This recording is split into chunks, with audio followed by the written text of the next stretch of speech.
ഈ friendly parenting, gentle parenting എന്നൊക്കെ പറയുമ്പോൾ കുട്ടികളെ തോന്നിയ വഴിക്ക് വിടുക എന്നുള്ള സെൻസിലല്ല അതിനെ കാണേണ്ടത്. ഇമോഷണൽ പെയിൻ എന്ന് പറയുന്നത് ഫിസിക്കൽ പെയിൻ പോലെ തന്നെയാണ്. മെൻ്റൽ ഹെൽത്ത് കണ്ടീഷൻസിനെ മാത്രം വേറെന്തോ കാറ്റഗറി അസുഖങ്ങളായിട്ട് നിങ്ങൾ വിചാരിക്കരുത്. ഞാൻ ഡിപ്രഷനിലാണെന്നുള്ളത് പറയാന്നുള്ളത് തന്നെ വലിയ കാര്യമാണ്. ഭക്ഷണം കഴിക്കാൻ മറന്നു പോവുക, അല്ലെങ്കിൽ കുളിക്കാൻ, സെൽഫ് ഹൈജീൻ, ഇത്രയും ബുദ്ധിമുട്ടിലൂടെയൊക്കെയാണ് പലപ്പോഴും ഡിപ്രഷനുള്ള ആളുകൾ പോകുന്നുണ്ടാവുക. ടൈം ജസ്റ്റ് മാനേജ് ചെയ്തെന്ന് വിചാരിച്ചിട്ട് നമുക്ക് വർക്ക് ലൈഫ് ബാലൻസ് ഉണ്ടാവില്ല. ലാക്ക് ഓഫ് എംപതി എന്ന് പറയുന്നതാണ് ആൻറ്റി സോഷ്യൽ ട്രേറ്റ്സ് ഉള്ള ആളുകളിലും നാർസിസ്റ്റിക് ട്രേറ്റ്സ് ഉള്ള ആളുകളുടെയും പേഴ്സണാലിറ്റി ട്രേറ്റ്സിൻ്റെ ഹൈലൈറ്റ്. ആ ദേഷ്യം കാണിക്കാൻ പറ്റാതെ പോകുന്നത് നിങ്ങൾക്ക് ആ ഇമോഷൻസിനെ റൈറ്റ് ആയിട്ടുള്ള രീതിയിൽ വെർബലി അത് കമ്മ്യൂണിക്കേറ്റ് ചെയ്യാനുള്ള സ്കില്ലില്ലാത്തത് കൊണ്ടാണ് എന്നുള്ളതാണ്. ഒരാൾ ഓക്കെ ആയിട്ട് ഇരിക്കുക എന്ന് പറയുന്നത് എത്ര ബുദ്ധിമുട്ടുള്ളൊരു കാര്യമാണ്.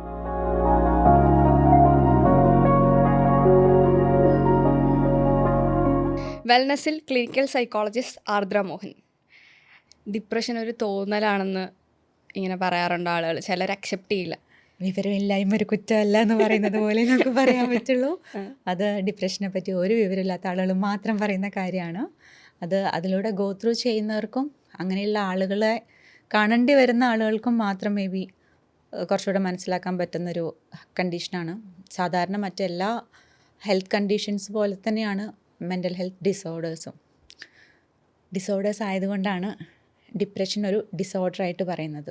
എന്നുവെച്ചാൽ ക്ലിനിക്കലി ബോഡിക്കകത്തും മൈൻഡിലും ചേഞ്ചസ് വരുന്നതിൽ സിംറ്റംസ് വളരെ എവിഡൻ്റായിട്ട് നമുക്ക് മനസ്സിലാക്കാനും അതിന് പ്രോപ്പറായിട്ടുള്ള ട്രീറ്റ്മെൻറ്റ് മെത്തേഡ്സും ഒക്കെ അവൈലബിൾ ആയിട്ടുള്ളൊരു കണ്ടീഷനാണത്.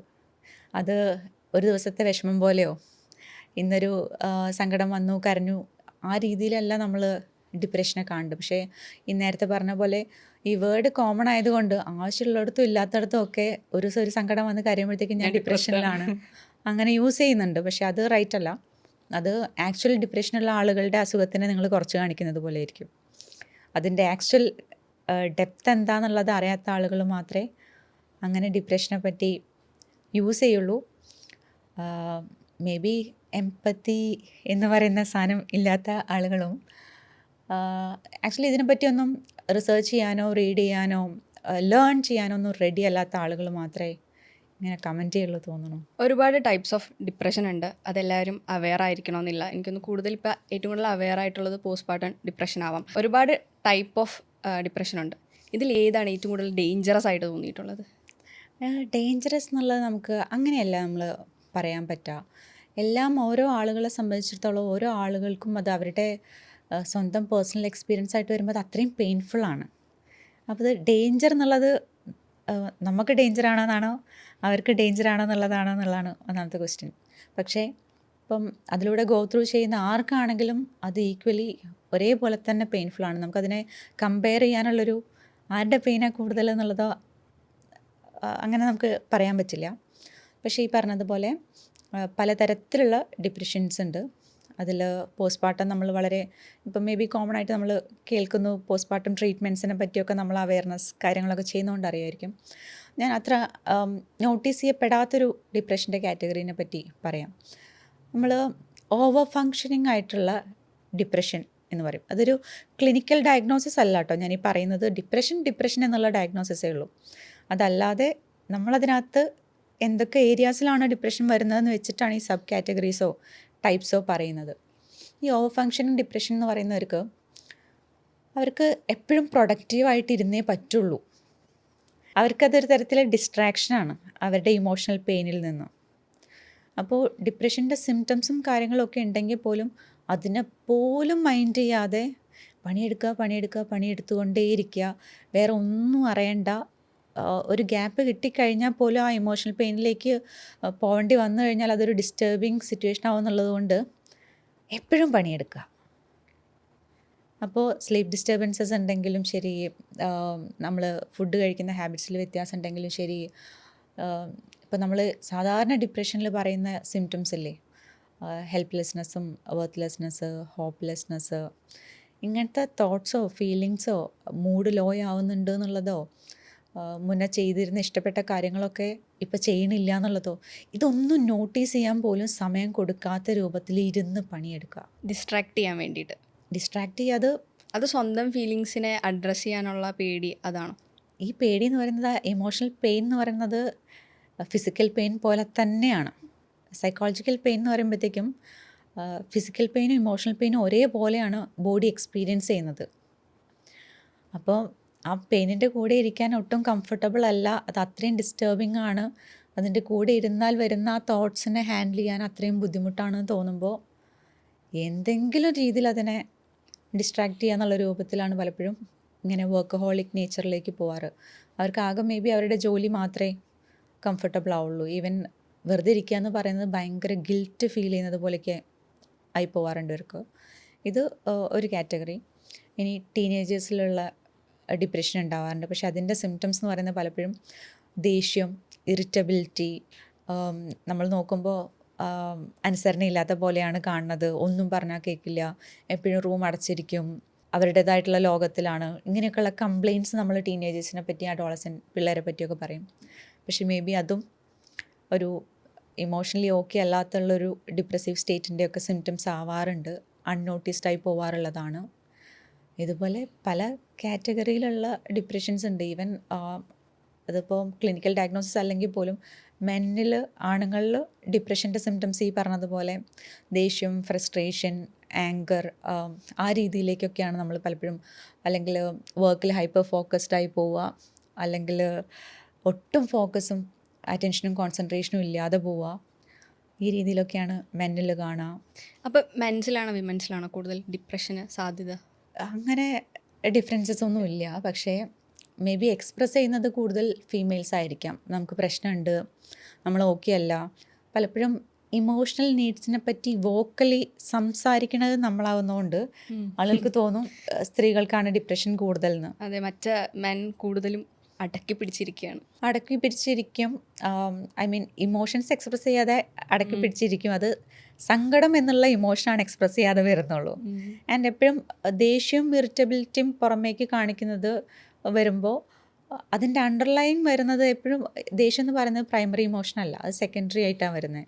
അതിൻ്റെ ഉള്ളിൽ വരുന്നത് ഞാൻ പറയുന്നത് മനസ്സിലാക്കുന്നില്ല, എന്നെ മനസ്സിലാക്കുന്നില്ല, എൻ്റെ ബുദ്ധിമുട്ടുകൾ മനസ്സിലാക്കുന്നില്ല, അങ്ങനെയൊക്കെയുള്ള പല രീതിയിലുള്ള വിഷമങ്ങളുടെ ഒരു പ്രസൻറ്റേഷനാണ് പലപ്പോഴും ഇറിറ്റബിലിറ്റി ആയിട്ടും ദേഷ്യമായിട്ടൊക്കെ വരുന്നത്.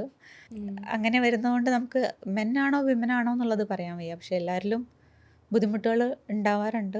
ഈ പ്രീമെൻസ്ട്രൽ ഡിപ്രഷൻ എനിക്കൊന്ന് കുറേ പേർക്ക് അറിയില്ല. എല്ലാവരും ഇങ്ങനെ മൂഡ് സ്വിങ്സ് ആ ഒരു കാര്യങ്ങളിലേക്ക് മാത്രമേ ശ്രദ്ധിക്കുന്നുള്ളൂ. ഇത് എന്താണ്? ആക്ച്വലി അത് ഡിപ്രഷൻ എന്നുള്ളതല്ല പറയാം, അത് മൂഡ് എന്താ പറയുക, സ്റ്റെബിലൈസ് ചെയ്യാൻ പറ്റാത്തൊരു കണ്ടീഷൻ എന്നുള്ളതിനെ പറയാൻ പറ്റുള്ളൂ. കാരണം ഡിപ്രഷൻ എന്ന് നമ്മൾ ഡയഗ്നോസിസ് നടത്തണമെന്നുണ്ടെങ്കിൽ 2 weeks കണ്ടിന്യൂസ്ലി നമ്മൾ ഡിപ്രഷൻ്റെ എല്ലാ സിംറ്റംസും പ്രസൻ്റ് ആയിരിക്കുന്നത് പോലെ വരുമ്പോഴേ അത് ഡിപ്രഷനായിട്ട് നമുക്ക് ഡയഗ്നോസിസ് ചെയ്യാൻ പറ്റുള്ളൂ. പക്ഷേ ഈ പ്രീമെൻസ്ട്രൽ സമയങ്ങളിൽ പലപ്പോഴും നമ്മുടെ ഹോർമോൺസിലൊക്കെ വളരെ ചേഞ്ചസും കാര്യങ്ങളും വരുന്നത് കൊണ്ട് മൂഡ് ഇൻസ്റ്റെബിലിറ്റി കാര്യമായിട്ട് ഉണ്ടാവാറുണ്ട്.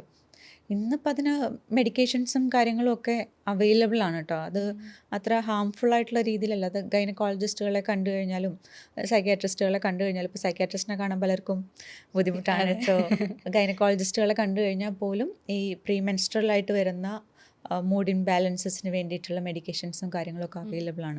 ഇത് എങ്ങനെയാണ് സ്റ്റാർട്ട് ചെയ്യുന്നവരിലാണോ കൂടുതൽ ഉണ്ടാവുക, അത് എല്ലാ ഏജിലുള്ളവർക്കുണ്ടോ? അത് സ്റ്റാർട്ട് ചെയ്യുക ഇന്ന ഏജ് അങ്ങനത്തെ ഡിഫറൻസസ് ഒന്നുമില്ല. ചില ആളുകൾക്ക് അത് കൂടുതലായിട്ട് ഉണ്ടാവാം, എല്ലാവർക്കും ഉണ്ടാവണമെന്ന് നിർബന്ധമില്ല. ഇനിയിപ്പം ചില ആളുകളിൽ കുറഞ്ഞ അളവിലായിരിക്കാം ഉണ്ടാവുക, അത് അവരുടെ ലൈഫിൻ്റെ മറ്റ് ഏരിയാസിനെ ബാധിക്കണമെന്നില്ല. ലൈക്ക് ഞാൻ ആ സമയത്ത് കുറച്ച് ഇറിറ്റേറ്റഡ് ആവാറുണ്ട്, അല്ലെങ്കിൽ എനിക്ക് കുറച്ച് സങ്കടം വരാറുണ്ട്, ഞാൻ ഇരുന്ന് കരഞ്ഞു പോവാറുണ്ട്. ആ അവയർനെസ്സും കാര്യങ്ങളൊക്കെ എനിക്കുണ്ട്. ആൻഡ് ആ ഒരു സമയമാകുമ്പോൾ ഞാൻ എന്നെ ഓക്കെ ആക്കാനുള്ള കാര്യങ്ങളൊക്കെ ചെയ്ത് എൻ്റെ ലൈഫിനെ ബാലൻസ് ചെയ്യുന്നുണ്ടെങ്കിൽ അതൊരു പ്രശ്നമില്ല. എന്നാൽ ചില ആളുകൾക്ക് അതങ്ങോട്ട് മാനേജ് ചെയ്യാൻ പറ്റാതെ അവരുടെ ലൈഫിൽ ചുറ്റുമുള്ള ആളുകളെയും അവരുടെ വർക്ക് ലൈഫിനെയും എല്ലാറ്റിനെയും ബാധിക്കുന്ന രൂപത്തിലാവുമ്പോഴാണ് അതിനൊരു നെക്സ്റ്റ് സ്റ്റെപ്പിലുള്ള കെയറും അറ്റൻഷനും ഒക്കെ വേണ്ടി വരാം. അപ്പോൾ നമ്മൾ നോക്കുമ്പം ഈ മൂഡ് ചേഞ്ചസ് ആളുകളിലില്ല എന്നുള്ളതല്ലല്ലോ, ഉണ്ട്. പക്ഷേ അത് ഒരു ഹെൽപ്പ് വേണ്ട രീതിയിൽ ചില ആളുകളിലെ ആവശ്യമായിട്ട് വരുള്ളൂ എന്നുള്ളത്. കഴിഞ്ഞ ദിവസം ഒരു നയപ്രഖ്യാപനം ഉണ്ടായിരുന്നു, കുട്ടികൾക്ക് 3 ദിവസം കൊടുക്കണമെന്ന്. അപ്പോൾ ആളുകൾക്ക് എത്രത്തോളം അത് ഫിസിക്കലി മാത്രമല്ല മെൻ്റലി ഡിസ്റ്റർബിംഗ് ആണ് മെൻസ്ട്രേഷൻ എന്ന് അറിയില്ല, പ്രത്യേകിച്ച് സ്റ്റാർട്ട് ചെയ്യുന്ന കുട്ടികൾക്ക്. അത് മാത്രമല്ല, ആക്ച്വലി പെയിനും ഉണ്ടല്ലോ, മൂഡിൻ്റെ മാത്രമല്ല, ഇത് പെയിൻഫുൾ കൂടി ആയിട്ട് വരുന്ന സമയത്ത്, അതുപോലെ ഇപ്പോൾ സ്കൂളിൽ കുട്ടികളാകുമ്പോൾ എല്ലാവർക്കും ഒരേ ടൈമിൽ ഒരേ ഏജിൽ ഒരേ ക്ലാസ്സിലാവുന്ന സമയത്താവണം എന്നില്ല മെൻസ്ട്രേഷൻ സ്റ്റാർട്ട് ചെയ്യുന്നത്. അപ്പോൾ എനിക്കെന്തോ ചേഞ്ച് ഉണ്ട്, എനിക്കെന്തോ ബുദ്ധിമുട്ടുണ്ട് എന്നുള്ള രൂപത്തിലേക്ക് എൻ്റെ ഫ്രണ്ട്സിന് ആർക്കും ഇല്ല, എന്തോ പ്രശ്നമാണ്, അങ്ങനത്തെ ഒരു അതെന്താണെന്നുള്ളത് അക്സെപ്റ്റ് ചെയ്യാൻ പറ്റാത്ത കുട്ടികളുണ്ട്. ഈവൻ അവരുടെ ഡ്രസ്സിങ് സ്റ്റൈലിലൊക്കെ വ്യത്യാസം വന്ന് മേ ബി അവർ ഇന്നവേഴ്സൊക്കെ അഡീഷണലി യൂസ് ചെയ്യേണ്ടി വരുന്ന സിറ്റുവേഷനൊക്കെ ആകുമ്പോഴത്തേക്കും ഫ്രണ്ട്സ് യൂസ് ചെയ്യുന്നില്ല, ഞാൻ ചെയ്യേണ്ടി വരുന്നു. ബോഡി പാർട്സിൻ്റെ വളർച്ചകൾ ബുദ്ധിമുട്ടാവാറുണ്ട്. അതൊക്കെ അവർക്ക് ഇനീഷ്യലി അക്സെപ്റ്റ് ചെയ്യാൻ ബുദ്ധിമുട്ട് വരാറുണ്ട്. ഡ്രസ്സിങ്ങിലൊക്കെ പെട്ടെന്ന് ചേഞ്ചസ് വരുമ്പോഴത്തേക്കും നമ്മൾ പണ്ടൊക്കെ പറയുന്ന അടങ്ങി ഒതുങ്ങിയിരിക്കേണ്ട പ്രായമായി എന്ന് പറയുമായിരുന്നു എന്നുണ്ടെങ്കിൽ ഇന്നിപ്പോൾ അങ്ങനെയൊന്നും നമ്മൾ പറയുമായിരിക്കില്ല. പക്ഷേ സ്റ്റിൽ അവർക്കതിനോട് അഡാപ്റ്റ് ചെയ്ത് വരാനുള്ളൊരു ചെറിയ സമയം ഒരു 7th 8th ആകുമ്പോൾ ഇനീഷ്യലി കുട്ടികൾക്ക് ഉണ്ടാവാറുണ്ട്. കാരണം അവർ പെട്ടെന്ന് ഒരു ദിവസം മെൻസ്ട്രേഷൻ സ്റ്റാർട്ട് ചെയ്യുമ്പോഴത്തേക്ക് അത് മനസ്സിലാക്കാൻ മേ ബി അതിനെപ്പറ്റി ഇരുന്ന് പറഞ്ഞു കൊടുക്കുന്ന പാരൻസും അതിനെപ്പറ്റിയുള്ള ഡൗട്ട്സ് എല്ലാം ക്ലിയർ ചെയ്യാൻ ഹെൽപ്പ് ചെയ്യുന്ന പാരൻസൊക്കെ ഉണ്ടാകുമ്പോൾ കുട്ടികൾക്ക് കുറച്ചുകൂടെ അഡാപ്റ്റ് ചെയ്യാൻ പറ്റാറുണ്ട്. അതിനുള്ള സ്പേസ് ഇല്ലാതെ പോകുമ്പോഴാണ് പലപ്പോഴും ഇതൊരു പ്രശ്നം എന്നുള്ള രൂപത്തിലേക്കല്ല ക്ലിനിക്കലി വരാറുള്ളത്. പക്ഷേ അതിനെപ്പറ്റിയുള്ള കോൺവെർസേഷൻസ് എന്താണ് പറയേണ്ടതെന്ന് അറിയാതെ കുട്ടികളെ പാരൻസിന് ഒന്ന് പറഞ്ഞു കൊടുക്കുമോ എന്നുള്ള രൂപത്തിൽ കൊണ്ടുവരാറുണ്ട്. ഇപ്പം ഒരു ഡിപ്രഷനുള്ള ആളോട് എങ്ങനെയാണ് പെരുമാറേണ്ടതെന്ന് ചുറ്റുമുള്ളവർക്ക് അറിയില്ല. ഞാൻ ഡിപ്രസ്ഡാന്ന് പറഞ്ഞാൽ എല്ലാവരും ഡിപ്രസ്ഡ് എന്താ ഇപ്പോൾ ചെയ്യേണ്ട, ആ ഒരു ആറ്റിറ്റ്യൂഡാണ് എല്ലാവർക്കും ഉണ്ടാവുക. ഒരു ഡിപ്രസ്ഡ് ആയിട്ടുള്ള ആളുകളോട് ഇങ്ങനെ സംസാരിക്കാൻ പാടില്ല എന്ന് പറയുന്ന എന്തെങ്കിലും ഉണ്ടോ? ആദ്യം പറയാനുള്ളത്, ഈ ടോക്സിക് പോസിറ്റിവിറ്റി പുഷ് ചെയ്യാതിരിക്കാൻ നോക്കുക. ഈ ട്രിപ്പ് പോകാനും സിനിമ കാണാനും ഫ്രണ്ട്സിൻ്റെ കൂടെ ഹാങ് ഔട്ട് ചെയ്യാനും പറയാതിരിക്കാൻ നോക്കുക. ഈ ഡിപ്രസീവ് സ്റ്റേറ്റിലൂടെ പോകുമ്പോൾ അവർക്ക് ആലോചിക്കും, ഞാൻ ഓക്കെ അല്ല, ഞാൻ ഡിപ്രഷനിലാണെന്നുള്ളത് പറയാമെന്നുള്ളത് തന്നെ വലിയ കാര്യമാണ്. ഇവരൊക്കെ എങ്ങനെ ഇതിൽ റിയാക്ട് ചെയ്യും? ഒന്നാമത് ഈ ഡിപ്രഷൻ വരുന്ന സമയത്ത് നമുക്ക് നമ്മളെ തന്നെ ഇഷ്ടമാവില്ല എന്നുള്ള സാഹചര്യങ്ങൾ വരാം. സെൽഫ് ക്രിറ്റിസിസമൊക്കെ ഭയങ്കര ഹൈ ആയിട്ടിരിക്കുമായിരിക്കും. ഞാൻ എന്താ ഇങ്ങനെ, എന്നെക്കൊണ്ടൊന്നും കൊള്ളില്ല, എന്നെക്കൊണ്ടൊന്നിനും പറ്റില്ല, എനിക്കൊരു ഫ്യൂച്ചർ ഇല്ല, അങ്ങനത്തെ ഒക്കെ ഒരുപാട് നെഗറ്റീവ് തോട്ട്സിൽ നിൽക്കുന്ന സമയത്താണ് ഞാനിത് ഷെയർ ചെയ്ത് കഴിഞ്ഞാൽ ഇവരൊക്കെ എങ്ങനെയാവും എന്നെ ഇനി മുതൽ കാണുക എന്നുള്ളത് അറിയാതെ അത് ഷെയർ ചെയ്യുന്നത്. സോ ആ ഇൻഫർമേഷൻ ഷെയറിങ് തന്നെ വലിയ സംഭവമാണ്. അപ്പോൾ അത് ഷെയർ ചെയ്യാനുള്ള ഒരു ധൈര്യം കാണിച്ചു എന്നുള്ളതിനെ നമ്മൾ അക്നോളജ് ചെയ്യുകയും അപ്രിഷ്യേറ്റ് ചെയ്യുകയും ആണ് ചെയ്യേണ്ടത്. ഈവൻ നിങ്ങൾക്ക് എത്ര ജെന്യുവനായിട്ട് ഇരിക്കാൻ പറ്റുമോ അത്രയും ജെന്യുവനായിട്ട് ഇരുന്നാൽ മതി. അതായത് എനിക്ക് എന്താ പറയേണ്ടതെന്നുള്ളത് അറിയില്ല എന്ന് നമുക്ക്, അതാണ് നമ്മളെ സ്റ്റേറ്റ് എന്നുണ്ടെങ്കിൽ ആസ് എ ഫ്രണ്ട് നമുക്കത് പറയാം. ഞാൻ എന്താ ചെയ്ത് തരണ്ടേ എന്നുള്ളത് ചോദിക്കാം, എന്തെങ്കിലും ഹെൽപ്പ് വേണോ എന്ന് ചോദിക്കാം. നെവർ ഡു ദിസ് അതാണെങ്കിലോ, ഞാൻ ഈ പറഞ്ഞതുപോലെ ഇപ്പം ശരിയാവും, ഓക്കെ ആവും, അതൊന്നും വലിയ കാര്യമല്ല, ഇതൊക്കെ എല്ലാവരുടെയും ലൈഫിൽ വരുന്ന പ്രശ്നമല്ലേ, ഇതിലും വലിയ പ്രശ്നം എൻ്റെ ലൈഫിൽ ഉണ്ടായിട്ടുണ്ടെന്ന് പറഞ്ഞിട്ടുള്ളൊരു കഥ പറച്ചിൽ തുടക്കം. ഇതൊക്കെയാണ് ഒട്ടുമേ നമുക്ക് അക്സെപ്റ്റബിൾ അല്ലാത്ത കാര്യം. കാരണം അത് നീ ഇങ്ങനെ വിഷമിച്ചുകൊണ്ടിരിക്കുന്നതേ തെറ്റാണ് എന്നാണ് അതിൻ്റെ മറ്റൊരു മീനിങ്. അല്ലെങ്കിൽ നീ കേപ്പബിൾ അല്ലാത്തതുകൊണ്ടാണ് നീ അനുഭവിച്ചുകൊണ്ടിരിക്കുന്നത് എന്നുള്ളതാണ് നിങ്ങൾ ആ എക്സാമ്പിൾസ് പറയുന്നതിലൂടെ പറയുന്നത്. അല്ലെങ്കിൽ എൻ്റെ പോലെ നിനക്ക് സ്ട്രെങ്ത് ഇല്ല, അതുകൊണ്ടാണ് ഞാനിങ്ങനെ ചെയ്തില്ലേ, നിനക്കും അത് ചെയ്തുകൂടെ, അതൊക്കെ ചെയ്യാൻ പറ്റുമായിരുന്നെങ്കിൽ അവരെന്നെ ചെയ്തേനെ. ആൻഡ് ഓരോ സമയത്തും ഓരോ ആളുകളുടെയും സിറ്റുവേഷൻസ് ഡിഫറെൻ്റ് അല്ലേ. അത് നമുക്കറിയില്ല. നമ്മൾ മേ ബി അവരെ കാണുന്നത് ഇന്നോ ഇന്നലെയോ ഫ്യൂ മന്ത്സ് ഫ്യൂ ഇയേഴ്സ് ആവാം. പക്ഷെ അവരുടെ ഒരു ഹിസ്റ്ററിയും അവരുടെ ഒരു മൈൻഡ് സെറ്റും പല കാര്യങ്ങളും ബിൽഡാവുന്നത് അവർ ജനിച്ച കാലം തൊട്ട് ബിൽഡായിക്കൊണ്ടിരിക്കണം. അവരുടെ ഫുൾ സ്റ്റോറി നമുക്ക് എങ്ങനെ പറഞ്ഞു കഴിഞ്ഞാലും, എനിക്ക് എല്ലാം അറിയാം ഇയാളെ പറ്റിയെന്ന് പറഞ്ഞു കഴിഞ്ഞാലും അറിഞ്ഞുകൊള്ളണമെന്നില്ല. അവർക്ക് മാത്രം അറിയാവുന്ന അവരുടെ ഒരു സൈഡ് ഉണ്ടാവാം. അവർക്ക് പോലും അവരെ പറ്റി ഐഡൻറ്റിഫൈ ചെയ്യാൻ പറ്റാത്ത സൈഡ്സും ഉണ്ടാവാം. അപ്പോൾ പെട്ടെന്ന് അങ്ങോട്ട് പോസിറ്റീവ് ആക്കാൻ നോക്കണ്ട. അവർക്ക് അവരുടേതായിട്ടുള്ള ടൈം എടുത്ത് അവരുടേതായിട്ടുള്ള രീതിയിൽ എന്ത് ഹെൽപ്പ് നമുക്ക് കൊടുക്കാൻ പറ്റും, എന്താ വേണ്ടതെന്നുള്ളത് ചോദിക്കാം. നമുക്ക് എന്താ ചെയ്തു തരാൻ പറ്റുക, നമ്മളവരുടെ കൂടെ ടൈം സ്പെൻഡ് ചെയ്യുന്നത് ഇഷ്ടമാണോ, കംഫർട്ടബിൾ ആണോ, ഇതൊക്കെ ഓപ്പൺലി ചോദിക്കാം. ചിലപ്പോൾ ഇങ്ങനെയൊക്കെ സെൻറ്റൻസസ് ഫ്രെയിം ചെയ്യുമ്പോൾ നമുക്ക് കുറച്ച് ക്രിഞ്ചി ആയിട്ട് ഫീൽ ചെയ്യും. ബട്ട് അതാണ് ഹെൽത്തി ആയിട്ടുള്ള പാറ്റേൺ. ഒരുപാട് സന്തോഷത്തോടെ ചിരിച്ചിരിക്കുന്നവർക്കൊക്കെ നമ്മളിങ്ങനെ ഇയാൾക്ക് ലൈഫിൽ ഒരു പ്രശ്നമൊന്നുമില്ല ഇല്ലയെന്ന് കരുതുന്നവർക്ക് ഡിപ്രഷൻ ഉണ്ടാവുന്നുണ്ട്. അപ്പോൾ ഓൾറെഡി ഡിപ്രസ്ഡ് ആയിട്ടുള്ള ഒരു മൂഡി നേച്ചറാന്ന് പറയും. ദെൻ അവർക്ക് ഇത്രയും ഹാപ്പി ആയിട്ട് എനർജറ്റിക് ആയിട്ട് ഇരിക്കാൻ പറ്റുന്നത് എങ്ങനെ? ഈ നേരത്തെ ഡിപ്രഷൻ്റെ ടൈപ്സ് ചോദിച്ച പോലെ നമ്മളതിനകത്ത് പറയുന്നൊരു കാറ്റഗറി വേണമെങ്കിൽ പറയാം മാസ്ക്ഡ് ഡിപ്രഷൻ എന്നൊക്കെ വേണമെങ്കിൽ പറയാം. എന്ന് വെച്ച് കഴിഞ്ഞാൽ പുറത്തേക്ക് ആ സിംറ്റംസ് ഒന്നും അവർ കാണിച്ചു കൊള്ളണമെന്നില്ല, പക്ഷേ ഇൻറ്റേർണലി അവർ ഒരുപാട് സ്ട്രഗിൾ ചെയ്തിട്ടായിരിക്കും ഒരു ഗ്യാതറിങ്ങിലേക്ക് വരുന്നതോ ആളുകളുമായിട്ട് ഇൻട്രാക്ട് ചെയ്യുന്നതോ മേ ബി സ്വന്തം ലൈഫിൽ ചെയ്യേണ്ട കാര്യങ്ങൾ മേ ബി ജോലിയൊന്നും നമുക്ക് ഒഴിവാക്കാൻ പറ്റാത്തത് കൊണ്ട് കഷ്ടപ്പെട്ടായിരിക്കും ആ കാര്യങ്ങൾ ചെയ്യുന്നത്. ഈവൻ ഫുഡ് കഴിക്കുക എന്നുള്ളതൊക്കെ മറന്നു പോവുക എന്ന് പറയുന്ന അവസ്ഥ ആലോചിച്ച് നോക്കിയേ. നമ്മൾ ദേഷ്യം വരുമ്പോഴൊക്കെ ചോദിക്കുന്നത് നീ ഫുഡ് കഴിക്കാൻ മറന്നില്ലല്ലോ, ഇത് മറന്നാലോ എന്നൊക്കെ പറയണില്ലേ. ഭക്ഷണം കഴിക്കാൻ മറന്നു പോവുക, അല്ലെങ്കിൽ കുളിക്കാൻ, സെൽഫ് ഹൈജീൻ, ഇത്രയും ബുദ്ധിമുട്ടിലൂടെയൊക്കെയാണ് പലപ്പോഴും ഡിപ്രഷനുള്ള ആളുകൾ പോകുന്നുണ്ടാവാം. ഇങ്ങനെ ഒരു സൈഡ് ഉണ്ടെങ്കിൽ പോലും ഇതിനെ നേരത്തെ പറഞ്ഞ ഹൈ ഫങ്ഷനിങ് കാറ്റഗറിയിലുള്ള ടൈപ്പ് ഓഫ് ആളുകളും ഉണ്ട്. അവരെ നിങ്ങൾക്ക് കണ്ടു കഴിഞ്ഞാൽ മനസ്സിലാവും അവർ ലൈഫിൽ മോർ ഫോക്കസ്ഡ് ആണെന്നാണ് നമുക്ക് തോന്നുക. അവരെ പോലെ ആണെന്നൊക്കെ ആയിരിക്കും ചിലപ്പോൾ നമുക്ക് തോന്നുക. കാരണം വീട്ടിലത്തെ കാര്യം മാനേജ് ചെയ്യുന്നു, ഓഫീസിലെ കാര്യം മാനേജ് ചെയ്യുന്നു, എല്ലാവർക്കും വേണ്ട എല്ലാ കാര്യം ചെയ്യുന്നു. ഇനി വഴി കൂടെ വല്ല റെസ്പോൺസിബിലിറ്റിയും പോകണമെങ്കിൽ അതും എടുത്ത് തലയിൽ വെച്ചോളും, എല്ലാം അവർ ചെയ്തോളും. വൺ മാൻ ഷോ പോലെ ഇരിക്കും അവരുടെ ലൈഫ്. അപ്പോൾ ഫുള്ളി എൻഗേജ്ഡ് ആയിട്ട് ആക്റ്റീവായിട്ട് ഇരിക്കുന്നത് പോലെ നമുക്ക് അവരുടെയൊക്കെ ലൈഫ് കണ്ടു കഴിഞ്ഞാൽ തോന്നാം. പക്ഷേ ഇമോഷണൽ സ്റ്റേറ്റ് നമ്മൾ പുറത്തേക്ക് കാണുന്നത് പോലെ ആവണമെന്നില്ല. ആൻഡ് ഈവൻ ഡിപ്രഷനുള്ള ആളുകൾ ഒട്ടുമേ ചിരിക്കില്ല എന്ന് പറയണതും പറയാൻ പറ്റില്ല. ചില ടൈപ്പ് ഓഫ് ആളുകളിൽ, ചില കാറ്റഗറി ആളുകളിൽ മൊമെൻ്ററി ആയിട്ടുള്ള ചില സമയങ്ങളിലും സിറ്റുവേഷൻസിലും ചിലപ്പോൾ അവർ ചിരിക്കുന്നുണ്ടാവാം, ഇൻവോൾവ് ആവുന്നുണ്ടാവാം. പക്ഷേ ബാക്ക് ടു അവരുടെ സ്പേസിലേക്ക് മാറുമ്പോൾ അവർ എഗെയിൻ ആ ക്രോണിക് ലോൺലിനെസ്, അവരുടെ ആ ലോ മൂഡ്, മറ്റു കാര്യങ്ങളിലേക്ക് തന്നെ തിരിച്ചും വരും. ഈ സോഷ്യൽ മീഡിയ സ്ക്രോളിങ്ങിലൂടെ റീല് കണ്ട് ഡിപ്രസ്ഡ് ആവുന്ന കുറേ പേരുണ്ടല്ലോ ഇപ്പോൾ.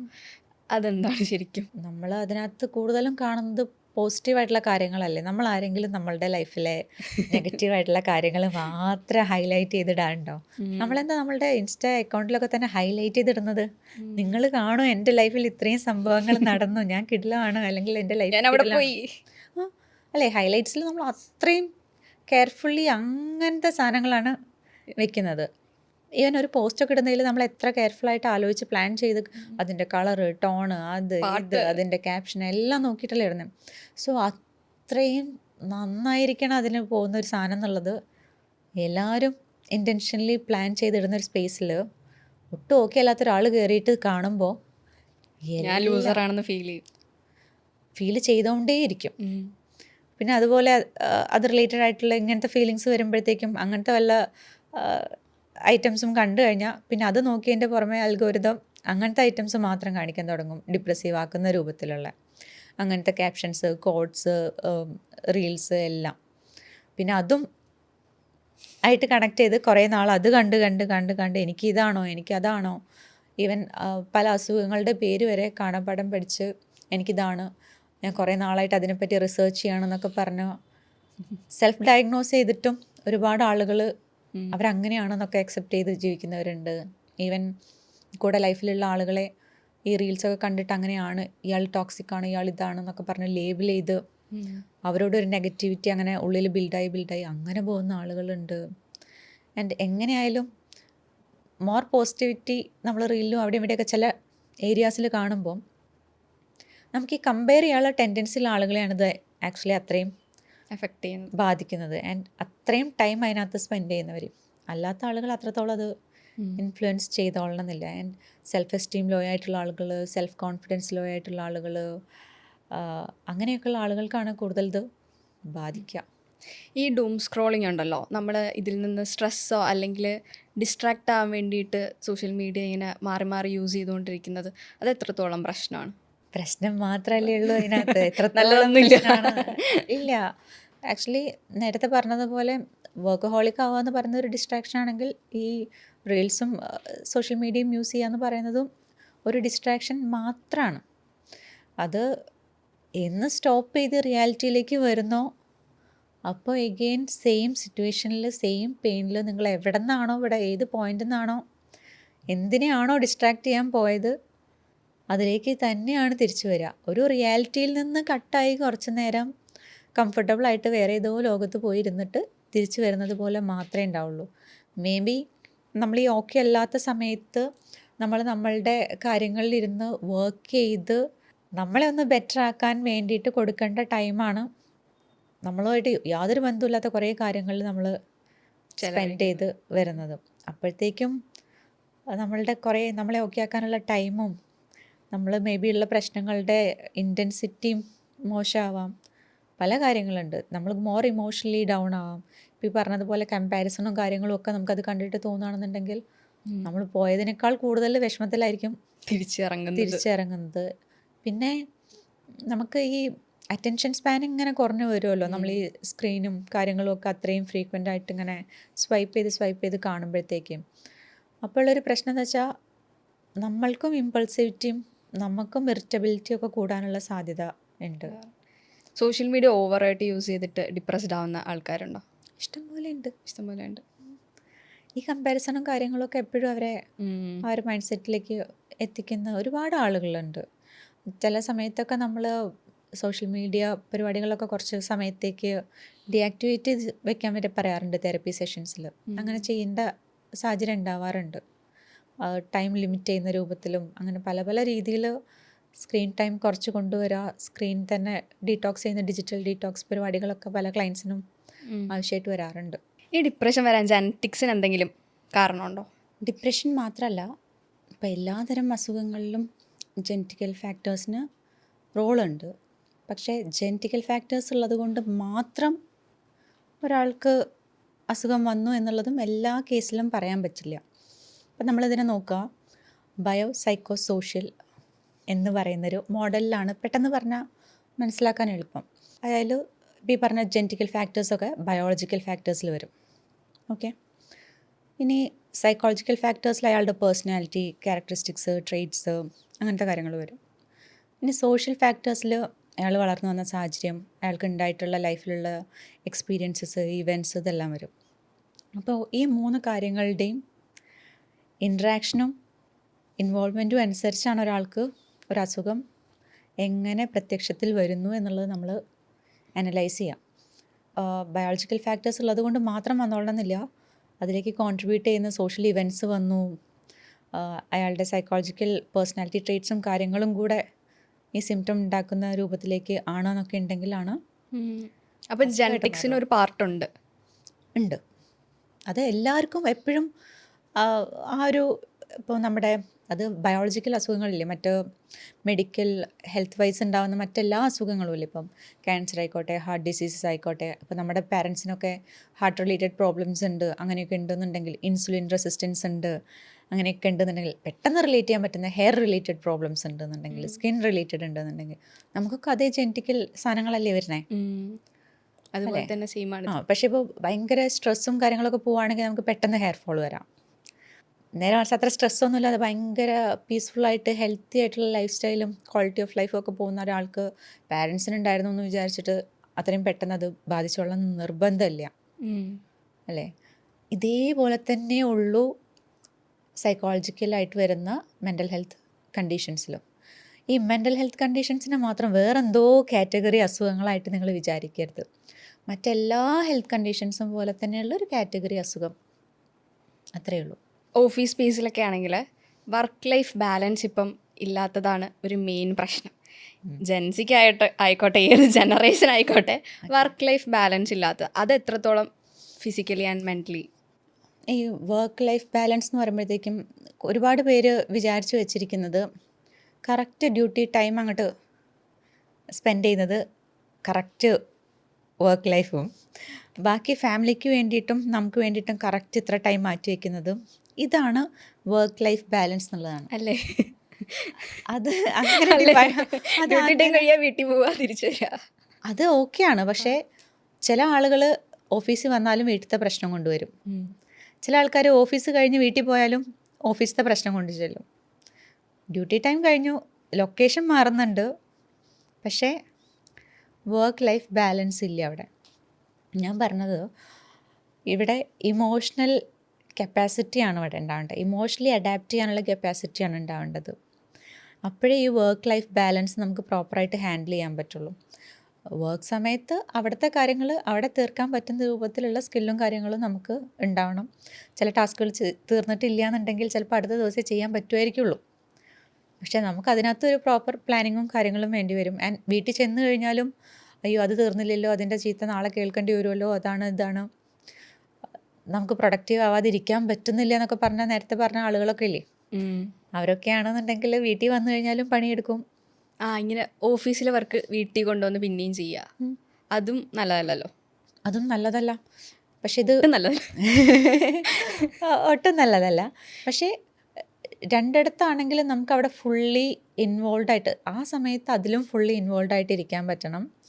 ഇവിടെ വരുമ്പോൾ ഇവിടെയും ബേസിക്കലി ആലോചിച്ച് നോക്കിയേ, പ്രസൻസ് ഓഫ് മൈൻഡ് ഉണ്ടാവുക, നമ്മൾ ആ മൊമെൻറ്റിൽ ഇരിക്കുക എന്നൊക്കെ പറയുന്നത് നമ്മളുടെ പ്രൊഡക്ടിവിറ്റി ഭയങ്കരമായിട്ട് കൂട്ടും. അത് വർക്ക് കൾച്ചറിൽ നിൽക്കുമ്പോൾ വർക്ക് സെറ്റിങ്സിലാണെങ്കിൽ അവിടെയും നമ്മൾ നല്ല പ്രൊഡക്റ്റീവ് ആവും.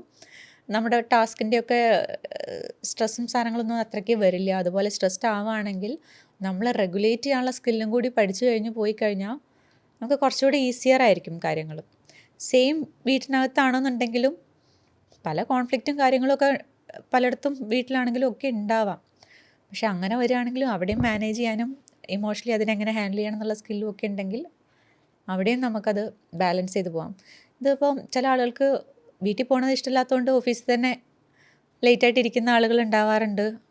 ഓഫീസിൽ സ്ട്രെസ്സാണെങ്കിൽ മാക്സിമം ലീവ് എടുക്കുക, ഡിലേ ആക്കുക, കമ്മ്യൂണിക്കേഷൻസ്, അങ്ങനത്തെ ഒരുപാട് കാര്യങ്ങളിൽ കൺഫ്യൂഷൻസ് വരുത്തുന്ന ആളുകളുണ്ട്. അപ്പോൾ അത് മോർ ദാൻ ഈ വർക്ക് ലൈഫ് ബാലൻസ് എന്ന് പറയുമ്പോഴത്തേക്ക് നമ്മളുടെ ഒരു ഇമോഷണൽ കപ്പാസിറ്റി ബിൽഡിങ്ങിലേക്കാണ് നമ്മൾ ഫോക്കസ് ചെയ്യേണ്ടത്. അല്ലാതെ ടൈം ജസ്റ്റ് മാനേജ് ചെയ്തെന്ന് വിചാരിച്ചിട്ട് നമുക്ക് വർക്ക് ലൈഫ് ബാലൻസ് ഉണ്ടാവില്ല. ഇതുപോലെ തന്നെയാണ് ഇപ്പം നമുക്ക് ഓഫീസിലൊക്കെ ഫിസിക്കലി വയ്യാണ്ടായി കഴിഞ്ഞാൽ ലീവ് കിട്ടും, പക്ഷെ മെൻ്റലി വയ്യാണ്ടായി കഴിഞ്ഞാൽ സഹിച്ചോളൂ എന്ന് പറയും. അപ്പോൾ അതൊക്കെ മാറേണ്ട കാലമില്ലേ? അതൊക്കെ മാറേണ്ട കാലമായിട്ടുണ്ട്. അതിനെപ്പറ്റിയുള്ള അവയർനെസ് എന്തായാലും ഉണ്ടാവേണ്ടതാണ്. പിന്നെ എന്താണെന്ന് വെച്ചാൽ എല്ലായിടത്തും കാണില്ലേ, എല്ലാ സാഹചര്യങ്ങളെയും മിസ്യൂസ് ചെയ്യുന്ന ആളുകൾ ഉണ്ടാവാൻ എപ്പോഴും ചാൻസസ് ഉണ്ട്. അത് ഇല്ലയെന്ന് നമുക്ക് പറയാൻ പറ്റില്ല. അപ്പം വർക്ക് എൻവയോൺമെൻറ്റിൽ വരുമ്പോഴത്തേക്കും കുറച്ചുകൂടെ healthy mental health patterns build ചെയ്യും. അപ്പോൾ ഒരുപാടുണ്ട് കേട്ടോ. കോർപ്പറേറ്റ് ട്രെയിനിങ്ങിലും മറ്റ് പല കാര്യങ്ങളും നമ്മളൊക്കെ ചെയ്യുമ്പം എന്താ പറയുക, ക്വാർട്ടർലി ആയിട്ട് 3 months 6 months ഒക്കെ ഗ്രൂപ്പിൻ്റെ യൂണിറ്റി ബിൽഡ് ചെയ്യാൻ. ഇപ്പോൾ എപ്പോഴാണ് നമുക്ക് വർക്ക് സ്ട്രെസ്സും കാര്യങ്ങളും അങ്ങനത്തെ കാര്യങ്ങളൊക്കെ നമ്മളെ ബാധിച്ചു തുടങ്ങുന്നത്? നമുക്കൊരു പ്രശ്നം ഉണ്ടാകുമ്പോൾ നമ്മുടെ ടീമിൻ്റെ അടുത്ത് അത് ഷെയർ ചെയ്യാൻ പറ്റുന്നില്ല, നമ്മുടെ ലീഡിൻ്റെ അടുത്ത് അത് ഷെയർ ചെയ്യാൻ പറ്റുന്നില്ല, നമുക്കവിടെ സേഫായിട്ട് ഫീൽ ചെയ്യണില്ല. അപ്പോൾ നമ്മുടെ വർക്ക് സെറ്റിങ്സ് നമുക്ക് സേഫായിട്ട് ഫീൽ ചെയ്യുന്നത് പോലെയും ഇൻട്രാക്ഷൻസ് സേഫറായിട്ട് ഫീൽ ചെയ്യുന്ന രൂപത്തിലേക്കൊക്കെ ഉള്ള പ്രാക്ടീസസും ഗ്രൂപ്പ് ആക്ടിവിറ്റീസും ഒക്കെ ചെയ്ത് കുറച്ചുകൂടെ ഹെൽത്തി ടീമിനെ ബിൽഡ് ചെയ്യാനുള്ള ടെക്നിക്സും പരിപാടികളൊക്കെ ഇന്ന് ട്രെയിനിങ്ങിലൊക്കെ കൊടുക്കുന്നുണ്ട്.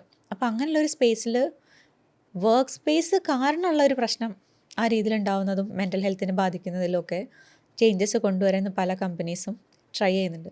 പക്ഷെ എന്നിരുന്നാൽ പോലും ഇത് പറഞ്ഞാൽ മനസ്സിലാവുമോ എന്നുള്ളത് അറിയാത്തത് കൊണ്ടും അത് പറയാനുള്ള സ്പേസ് ഇല്ലാത്തത് കൊണ്ടും ഇങ്ങനത്തെ പ്രൊവിഷൻസ് ഇല്ലാത്ത കമ്പനീസും ഇപ്പോഴും ഒരുപാടുണ്ട്. ഉണ്ട്. നമ്മളതിൽ സ്ട്രഗിൾ ചെയ്യുന്ന ഒരുപാട് സ്പേസസ് ഉണ്ട്. അതുള്ള കാര്യമാണ്. അവയർനെസ് വരേണ്ട സമയം ഒരുപാടായി. അത് ആക്ച്വലി നേരെ ഓഫീസിലല്ല, അത് സ്കൂൾ ടൈം തൊട്ട് തുടങ്ങണം. അല്ലാതെ എല്ലാം പഠിക്കുന്ന കൂട്ടത്തിൽ വരേണ്ട ഒരു ഏരിയ ആണ് മെൻ്റൽ ഹെൽത്ത് അവയർനെസ് എന്ന് പറയുന്നത്. ഈ റിലേഷൻഷിപ്പ് ബ്രേക്കപ്പ് ആകുമ്പോഴാണല്ലോ ഏറ്റവും കൂടുതൽ ആൾക്കാർ മെൻ്റൽ പ്രഷറിലേക്കും ഇങ്ങനെ കൂടുതൽ പോകുന്നത് കണ്ടിട്ടുള്ളത്. റിലേഷൻഷിപ്പ് ബ്രേക്കപ്പ് ആകുമ്പോൾ ഇത്രയും പ്രശ്നമാവുന്നത് എന്തുകൊണ്ടാണ്? പലപ്പോഴും റിലേഷൻഷിപ്പ് നമ്മളുടെ ഒരു ഐഡൻറ്റിറ്റിയുടെ ഭാഗമായിട്ട് മാറാറുണ്ട്. നമ്മളുടെ ഒരു പാർട്ട് പോലെയാണ് നമുക്ക് നമ്മളുടെ പാർട്ട്ണറെ ഫീൽ ചെയ്യുക.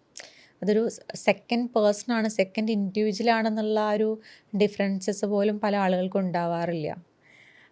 ഒരു യൂണിറ്റ് ആണെന്നുള്ള പോലത്തെ ഫീലായിരിക്കും. അപ്പോൾ എന്താ വെച്ചാൽ അവരെ ചുറ്റിപ്പറ്റി നമുക്ക് ഒരുപാട് ഹാബിറ്റ്സും നമ്മുടെ ലൈഫ് അവരുടെ ചുറ്റിപ്പറ്റിയായിരിക്കും.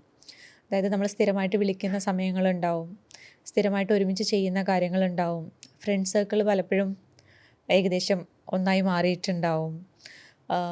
ലൈഫിലുള്ള മറ്റെല്ലാ ഹാബിറ്റ്സും, വെക്കേഷൻസ് ആണെങ്കിലും മറ്റ് ഫ്യൂച്ചർ ആണെങ്കിലും കരിയറിൻ്റെ പ്ലാനിങ്ങുകളിലേക്ക് വന്നതും ഫൈനാൻഷ്യൽ പ്ലാനിങ്ങുകളിലേക്ക് വന്നതും എല്ലാ കാര്യത്തിലും നമ്മൾ ഓൾറെഡി കുറേ പ്ലാൻ ചെയ്ത് സെറ്റായിട്ട് പോവുമായിരിക്കും റിലേഷൻഷിപ്പിലാവുന്ന സമയത്ത്. അപ്പോൾ ഒരു റിലേഷൻ ബ്രേക്ക് ആവാന്ന് പറയുമ്പോഴത്തേക്കും നമ്മളുടെ ആ എൻറ്റയർ സിസ്റ്റം, നമ്മളൊരു വീട് വെച്ച് വന്നതുപോലെയോ ഒക്കെയാണ് നമ്മളൊരു റിലേഷൻഷിപ്പിനെ കാണുന്നത്. അത്രയും നമ്മൾ കെയർഫുള്ളായി, അത്രയും ഇൻവോൾവായി, നമ്മളുടെ ഇമോഷൻസും നമ്മളുടെ ടൈമും നമ്മൾക്ക് പല കാര്യങ്ങളിലും സേഫായിട്ട് തോന്നിയത് കൊണ്ടായിരിക്കും നമ്മൾ ആ റിലേഷൻ സ്റ്റാർട്ട് ചെയ്തിട്ടുണ്ടാവുക. അപ്പോൾ നമ്മൾക്ക് മറ്റാരടുത്തും ഷെയർ ചെയ്യാൻ പറ്റാത്ത കാര്യങ്ങളെല്ലാം നമ്മളവിടെ ഷെയർ ചെയ്തിട്ട് അത്രയും കംഫർട്ടബിൾ സ്പേസ് ആയിരിക്കും. അപ്പം ഒരു സേഫ്റ്റി സ്പേസാണ് മിസ്സാവുന്നത്, നമ്മുടെ ഐഡൻറ്റിറ്റിയാണ് മിസ്സാവുന്നത്, നമ്മുടെ ഹാബിറ്റ്സിനെയാണ് അത് ബാധിക്കുന്നത്. നമ്മൾ ഓക്കെ അല്ലാത്ത സമയത്ത് നമ്മൾ റെഗുലേറ്റ് ചെയ്തുകൊണ്ടിരുന്നിരുന്ന ഒരാളുടെ സംസാരമോ പ്രസൻസോ ഒക്കെയാണ് നമുക്ക് മിസ്സാവുന്നത്. നമ്മളുടെ ഫ്യൂച്ചറാണ് ഇനി വീണ്ടും ഒന്നേന്ന് നമ്മൾ ബിൽഡ് ചെയ്യേണ്ടത്. ഇതിനൊക്കെ ഒരുപാട് മെൻ്റൽ എഫേർട്ട്, ഫിസിക്കൽ എഫേർട്ട് ഇതൊക്കെ വേണ്ടതല്ലേ. അപ്പോൾ നമുക്കത് ടോളറേറ്റ് ചെയ്യുക എന്ന് പറയുന്നത്, അത് അക്സെപ്റ്റ് ചെയ്യുക എന്ന് പറയുന്നത് അത്ര ഈസിയറല്ല. ഒരാൾ ലൈഫിൽ നിന്ന് മരിച്ചു പോകുന്നത് പോലെ തന്നെയാണ് ഒരാൾ നമ്മളുടെ ലൈഫിൽ നിന്ന് ബ്രേക്കപ്പായിട്ട് പോവുകയാണെന്നുണ്ടെങ്കിലും അത് മേ ബി ആ സ്റ്റെപ്പ് ഇനീഷ്യലി എടുക്കുന്ന ആൾ കുറേ കാലമായിട്ട് അതിനെപ്പറ്റി ആലോചിച്ച് കുറേ ഇരുന്ന് ടൈം കിട്ടി ഓക്കെ ആവും. മറ്റേ ആളാണെന്നുണ്ടെങ്കിലാവും ഇത് ഷോക്കായി പോവുക. പെട്ടെന്ന് അയാളത് അത്രയും ചിലപ്പോൾ വഴക്കിൻ്റെ പുറത്തൊക്കെ പലപ്പോഴും നന്ദി പൊക്കോ എന്നൊക്കെ പറയുമായിരിക്കുമെങ്കിലും അങ്ങനെയൊക്കെ വർത്താനം ഉണ്ടാവുമെങ്കിലും അത് റിയാലിറ്റിയിലേക്ക് പലപ്പോഴും ആളുകൾ അക്സെപ്റ്റ് ചെയ്യാൻ അത്ര ഈസിയർ ആവില്ല.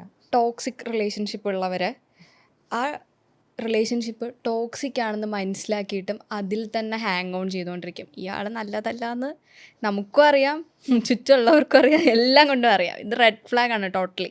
പക്ഷെ സ്റ്റിൽ അതിൽ തന്നെ ഇങ്ങനെ ഹാങ് ചെയ്ത് നിൽക്കേണ്ട റീസൺ എന്താണ്? അവർക്ക് അതിൽ നിന്ന് വേർപെട്ട് പോകാൻ പറ്റാറില്ല. എന്താ അറിയോ, അത് നമുക്ക് ഫെമിലിയാരിറ്റി എന്ന് പറയുന്നത് ഭയങ്കര സേഫായിട്ട് ഫീൽ ചെയ്യിക്കുന്ന മറ്റൊരു കാര്യമാണ്. ഭയങ്കര വഴക്കും അടിയിടിയും ബഹളമൊക്കെ ആണെങ്കിലും ആ ഒരാൾ അങ്ങനെയാണെന്നുള്ളത് നമുക്ക് പ്രഡിക്റ്റബിളായി. ഇയാൾ ഇങ്ങനെ ആയിരിക്കുമെന്ന് എനിക്ക് പ്രഡിക്റ്റബിൾ ആയതുകൊണ്ട് ഇയാളെ ഹാൻഡിൽ ചെയ്യാൻ ഞാൻ പഠിച്ചു എന്നുള്ള രൂപത്തിലൊക്കെ ആയിരിക്കും നമുക്ക് ഇൻറ്റേർണലി പലപ്പോഴും feel ചെയ്യുന്നുണ്ടാവുക.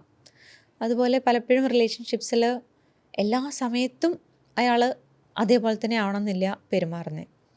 Even may be relationship start ചെയ്ത സമയത്ത് ഭയങ്കര സ്നേഹത്തിലൊക്കെയാണ് നമ്മളത് തുടങ്ങിയിട്ടുള്ളത് എന്നൊക്കെ ഉണ്ടെന്നുണ്ടെങ്കിൽ എന്തെങ്കിലും അതുപോലെ ആവാൻ പറ്റുമായിരുന്നെങ്കിൽ അപ്പം കിട്ടിയിട്ടുള്ള ആ ഒരു ഹാപ്പിനെസ്സും ആ ഒരു ഇമോഷൻസും സാധനങ്ങളും ലോങ്ങിങ് ആണോ എന്തെങ്കിലും അതുപോലെ കിട്ടും. അല്ലെങ്കിൽ ഇത് ഇന്ന് വേണമെങ്കിലും മാറാം, നാളെ വേണമെങ്കിലും മാറാം, എപ്പോഴും ഇങ്ങനെയല്ലല്ലോ, വല്ലപ്പോഴും അല്ലേ, എല്ലായിടത്തും ഇങ്ങനെയൊക്കെ കാണില്ലേ, ഇങ്ങനെയൊക്കെയുള്ള പല പല തോട്ട്സും മിസ്കൺസെപ്റ്റ്സും ഒക്കെ വെച്ചിട്ട് ആളുകൾ റിലേഷൻഷിപ്പിൽ സ്റ്റിക്ക് ഓൺ ചെയ്യാറുണ്ട്. അത് അവർക്ക് പലപ്പോഴും അത് കാണാൻ ബുദ്ധിമുട്ട് തന്നെയാണ്. ഇപ്പോൾ നമ്മൾ നേരത്തെ പറഞ്ഞതുപോലെ ഇവരെ ചുറ്റിപ്പറ്റി കുറേ ലൈഫ് സ്റ്റൈലും ഹാബിറ്റ്സും കാര്യങ്ങളും ഡിപ്പെൻഡൻസിയും ഒക്കെ വന്നിട്ടുണ്ടെങ്കിൽ, എസ്പെഷ്യലി പലപ്പോഴും ഫൈനാൻഷ്യൽ ഡിപ്പെൻഡൻസി ഒക്കെ ഉണ്ടെന്നുണ്ടെങ്കിൽ അതൊന്നും ഒരു എക്സിറ്റ് എന്ന് പറയുന്നത് നമ്മൾ പറയുന്ന അത്ര അവർക്ക് ഈസിയേ അല്ല. അറ്റ്ലീസ്റ്റ് ഫാമിലി സപ്പോർട്ട്സോ ഫ്രണ്ട്സോ അങ്ങനെ ആരെങ്കിലുമൊക്കെ സപ്പോർട്ട് ചെയ്യാനൊക്കെ ഉണ്ടെന്നുണ്ടെങ്കിലേ അങ്ങനെ ഒരു ഡിസിഷനൊക്കെ എടുക്കാൻ പറ്റുള്ളൂ. കുട്ടികളുമൊക്കെ ഇൻവോൾവ് ആയിട്ടുള്ള സിറ്റുവേഷൻസൊക്കെ ആണെങ്കിൽ നമ്മൾ ടോക്സിക് അല്ലേ വിട്ടിട്ട് പൊക്കൂടെ എന്നൊന്നും പറയണ പോലെ അത് എളുപ്പമല്ല, ഒട്ടും എളുപ്പമല്ല. ബ്രേക്കപ്പ് പറഞ്ഞാൽ ഇപ്പോൾ ഹെൽത്തി ബ്രേക്കപ്പ് എന്ന് പറഞ്ഞു കഴിഞ്ഞാലും ബ്രേക്കപ്പ് കഴിഞ്ഞിട്ട് സ്റ്റിൽ ആ പേഴ്സണിൻ്റെ കൂടെ സംസാരിക്കുകയും ഇടപഴകുകയും ചെയ്യുന്നത് നമ്മുടെ അടുത്ത റിലേഷനെ നന്നായിട്ട് ബാധിക്കുന്ന ഒന്നല്ലേ. ഇപ്പോൾ അങ്ങനെ നമ്മൾ ഒരുപാട് കാണാറുണ്ട്, ഫ്രണ്ട്സ് ആയിട്ടിരിക്കും, ബ്രേക്കപ്പ് കഴിഞ്ഞ് ഫ്രണ്ട്സ് ആയിട്ടിരിക്കും. അപ്പോൾ അത് അടുത്ത് ബാധിക്കുന്നതാണോ അതോ ഫ്രണ്ട്സ് ആയിട്ട് ഇരിക്കുന്നതാണോ നല്ലത്? ഇത് നമുക്ക് രണ്ടുപേർക്കും ജനറലൈസ് ചെയ്ത് ഇതായിരിക്കും നല്ലതെന്ന് നമുക്ക് പറയാൻ പറ്റില്ല. ഇത് ഓരോ ആളുകൾക്കനുസരിച്ച് വ്യത്യാസം ഉണ്ടാവും. ഇപ്പം 2 പേര് ബ്രേക്കപ്പ് ആയ ശേഷം അവരുടെ ഇടയിൽ ഒരു റൊമാൻറ്റിക് കണക്ഷനേ ഇല്ല, 2 പേർക്കും ഇല്ല വിചാരിക്കും. അവർക്ക് ഫ്രണ്ട്സ് ആയിട്ട് ഇരുന്നു എന്ന് വിചാരിച്ചിട്ട് അവർക്ക് പ്രത്യേകിച്ച് പ്രശ്നമൊന്നും ഉണ്ടാവാനോ ഫ്യൂച്ചർ റിലേഷൻസിനെ എഫക്റ്റ് ചെയ്യാനോ പോണില്ല. ഇൻ കേസ് അവരുടെ ഫ്യൂച്ചർ പാർട്ട്നേഴ്സിന് ഇതിന് കംഫർട്ടബിൾ അല്ലെങ്കിൽ അവരെന്തായാലും സ്റ്റോപ്പ് ചെയ്യേണ്ടി വരും. നമുക്ക് എന്തായാലും നമ്മുടെ റിലേഷൻഷിപ്സ് ആണല്ലോ വാല്യുബിൾ ആയിട്ടുള്ളത്. പക്ഷേ ഇനി 2 പേര് ഫ്രണ്ട്സായിട്ട് ഇരിക്കാമെന്ന് പറയുന്നതിൽ ഒരാൾക്ക് അപ്പോഴും റൊമാൻറ്റിക് താല്പര്യമുണ്ട് മറ്റേ ആളുമായിട്ട് എന്നുണ്ടെങ്കിൽ അത് ഹെൽത്തി ആവില്ല. ആ ഇഷ്ടം ഇപ്പോഴും കീപ്പ് ചെയ്യുന്ന ആൾക്ക്, അയാൾക്കായിരിക്കും ഇനി ഒരു റിലേഷൻ ബിൽഡ് ചെയ്യാനൊക്കെ ബുദ്ധിമുട്ട്. മറ്റേ ആൾക്ക് ഫ്രണ്ടായിട്ടിരുന്ന് കഴിഞ്ഞാലും പ്രശ്നമൊന്നുമില്ല. അയാൾക്ക് അങ്ങനത്തെ കണക്ഷനൊക്കെ പോയിട്ടുണ്ടെന്നുണ്ടെങ്കിൽ അയാൾക്ക് വേറെ പാർട്ട്ണർ ആവുന്നതിനും ലൈഫിൽ മൂവ് ഓൺ ചെയ്യുന്നതിലും പ്രയാസം ഉണ്ടാവില്ല. സോ ഫ്രണ്ട്സായിട്ട് ഇരിക്കുന്നത് തെറ്റെന്ന് നമുക്ക് പറയാൻ പറ്റില്ല. അതിനകത്ത് ഇതുപോലത്തെ ഇനിയൊരു ഫ്യൂച്ചർ എക്സ്പെക്റ്റ് ചെയ്തുകൊണ്ടാണോ അല്ലയോ നിൽക്കുന്നത് അല്ല എന്നുള്ളത് മേക്ക് ഷുവർ ചെയ്ത് കഴിഞ്ഞാൽ രണ്ടുപേരുടെയും ലൈഫിൽ വേറെ പ്രശ്നമൊന്നും ഉണ്ടാകാൻ പോകുന്നില്ല. ഹെൽത്തി ആയിട്ട് ബ്രേക്കപ്പ് ആവാത്തത് അക്സെപ്റ്റ് ചെയ്യാൻ, അതായത് ഒരാൾക്ക് താല്പര്യം കാണും, ഒരാൾക്ക് താല്പര്യം കാണില്ല, റിലേഷൻഷിപ്പ് നിർത്തേണ്ടി വരുന്നു. അത് അക്സെപ്റ്റ് ചെയ്യാൻ, എളുപ്പത്തിന് അക്സെപ്റ്റ് ചെയ്യാൻ പറ്റുന്ന എന്തെങ്കിലും മാർഗമുണ്ടോ? അത് അങ്ങനെ ഇതിനൊന്നും നമുക്ക് പ്രത്യേകിച്ച് ഒരു ടിപ്പ് എന്നുള്ള രൂപത്തിലോ മാർഗങ്ങളില്ല, അങ്ങനെ സ്വയം മനസ്സിലാക്കാൻ. ആക്ച്വലി പെയിൻഫുൾ തന്നെയാണ്. ഈവൻ ബ്രേക്കപ്പിൽ നിന്നൊരു റിക്കവറി എന്നൊക്കെ പറയുമ്പോൾ പല ആളുകൾക്കും അത് പല പോലെയാണ്. പല തരത്തിലുള്ള അറ്റാച്ച്മെൻറ്റ്സും പാറ്റേൺസും ഉള്ള ആളുകളല്ലേ. അപ്പം പലപ്പോഴും റിക്കവറി എന്ന് പറയുന്നത് തന്നെ ചില ദിവസങ്ങൾ ഓക്കെ ആയിട്ട് പോകും, ചില ദിവസങ്ങൾ ഭയങ്കര ബുദ്ധിമുട്ടായിരിക്കും, ദിവസങ്ങൾ നീക്കാൻ തന്നെ പാടുപെടുന്നത് പോലെ ഉണ്ടാവും. ആൻഡ് അതിനകത്ത് നമ്മളിന്ന് റീബിൽഡ് ചെയ്ത് കൊണ്ടുവരിക എന്ന് പറയണത് കുറച്ച് മെൻ്റൽ എനർജി ഇടേണ്ട ഒരു ടാസ്ക് തന്നെയാണ്. അതല്ലാതെ നമുക്കൊരു ക്വിക്ക് വേ അതിനകത്തില്ല. അത് ആക്ച്വലി പെയിൻഫുള്ളാണ്. അത് ഒരു വലിയ പ്രോസസ്സായിട്ട് തന്നെ പോകണം. അല്ല, അത് ആക്ച്വലി അങ്ങനെയാണ്. അത് ഒരു ബ്രേക്കപ്പിലൂടെ പോകുന്ന ഒരാളെ നമുക്ക് കാണുന്ന സമയത്ത് അവർ അത് എക്സ്പെക്റ്റ് ചെയ്തിട്ടുണ്ടാവണം എന്നില്ല, അല്ലെങ്കിൽ അവർക്കത് വേണം എന്നില്ല. ഐ മീൻ അങ്ങനെ പാർട്ട്ണർ പോകണമെന്നില്ല, അയാളുടെ കൂടെ തന്നെ പോകാനാണ് ആഗ്രഹം എന്നുണ്ടെങ്കിലും എന്നിട്ട് വേണ്ടാന്ന് വെക്കുക എന്ന് പറയുമ്പോൾ അവർ സ്റ്റിൽ അതിലൊരു ഹോപ്പ് എപ്പോഴെങ്കിലും ഉണ്ടാവുമോ എന്നൊക്കെ ചിന്തിക്കാനുള്ള ടെൻഡൻസി കൂടുതലുള്ള ആളുകളാണ്. മനസ്സിലായോ? അപ്പോൾ മറ്റേ ആൾ വേണ്ടാന്ന് വെച്ച് പോകുന്നത് പോലെ ഇവർക്കത് അത്ര ഈസിയർ അല്ല. അപ്പോഴാണ് നമുക്ക് സ്റ്റോക്ക് ചെയ്യാനും അവരിപ്പോൾ എന്താ ചെയ്യണമെന്നുള്ളത് നോക്കാനും, ഇൻ കേസ് അവരുടെ എന്താ പറയുക ഡി പി കാണുമ്പോഴും ഫോട്ടോസ് കാണുമ്പോഴും അപ്ഡേറ്റ്സ് അറിയുമ്പോഴും നമ്മൾ എവിടെയെങ്കിലും ഒരു ഹോപ്പ് അല്ലെങ്കിൽ അവരെ പറ്റി ആരെങ്കിലും നമ്മുടെ അടുത്ത് വന്ന് പറയുമ്പോഴും ഒക്കെ മറ്റുള്ളവരെ സംബന്ധിച്ചിടത്തോളം അത്രയ്ക്ക് ബുദ്ധിമുട്ടുണ്ടാവില്ല. പക്ഷേ ഈ പറയുന്ന ആളുകൾക്ക് എനിക്കത് തന്നെ വേണമായിരുന്നു പക്ഷേ അയാൾക്ക് വേണ്ടാന്ന് പറഞ്ഞിട്ട് പോയതാണെന്നുണ്ടെങ്കിൽ കുറച്ചും കൂടി ഡിഫിക്കൽട്ടാണ്. ഇപ്പോൾ നമ്മൾ റീസെൻ്റ്ലി ഈ പാരൻസ് കുട്ടികളെ ഉപദ്രവിക്കുന്ന കുറേ ന്യൂസിലൂടെയൊക്കെ കാണുന്നുണ്ട്. നെടുമങ്ങാട് 1.5 വയസ്സുള്ള ഒരു കുഞ്ഞിനെ അമ്മയും രണ്ടാനച്ഛനും കൂടെ ആക്രമിക്കുകയും 90ൽ കൂടുതൽ മുറിവുകളൊക്കെ ഉണ്ട്. അത്രയും ക്രൂരമായിട്ടൊരു കുഞ്ഞു കുട്ടീനെ ആക്രമിക്കാൻ തരത്തിൽ ഇവരെങ്ങനെയാണ് സൈക്കോളജിക്കലി ഇങ്ങനെ ആവുന്നത്? അത്രയും ചെറിയൊരു ശരീരത്തിൽ ആക്രമിക്കാൻ ഫീൽ ചെയ്യുന്ന മനസ്സെങ്ങനെയാണ് ഇവർക്ക് ഉണ്ടാവുന്നത്? ബേസിക്കലി ക്രിമിനൽ മൈൻഡ് സെറ്റ് തന്നെയാണ് അതിനകത്ത് നമുക്ക് പറയാനുള്ളൂ. ആൻറ്റി സോഷ്യൽ പേഴ്സണാലിറ്റി ട്രേറ്റ്സ് എന്ന് നമ്മൾ പറയും.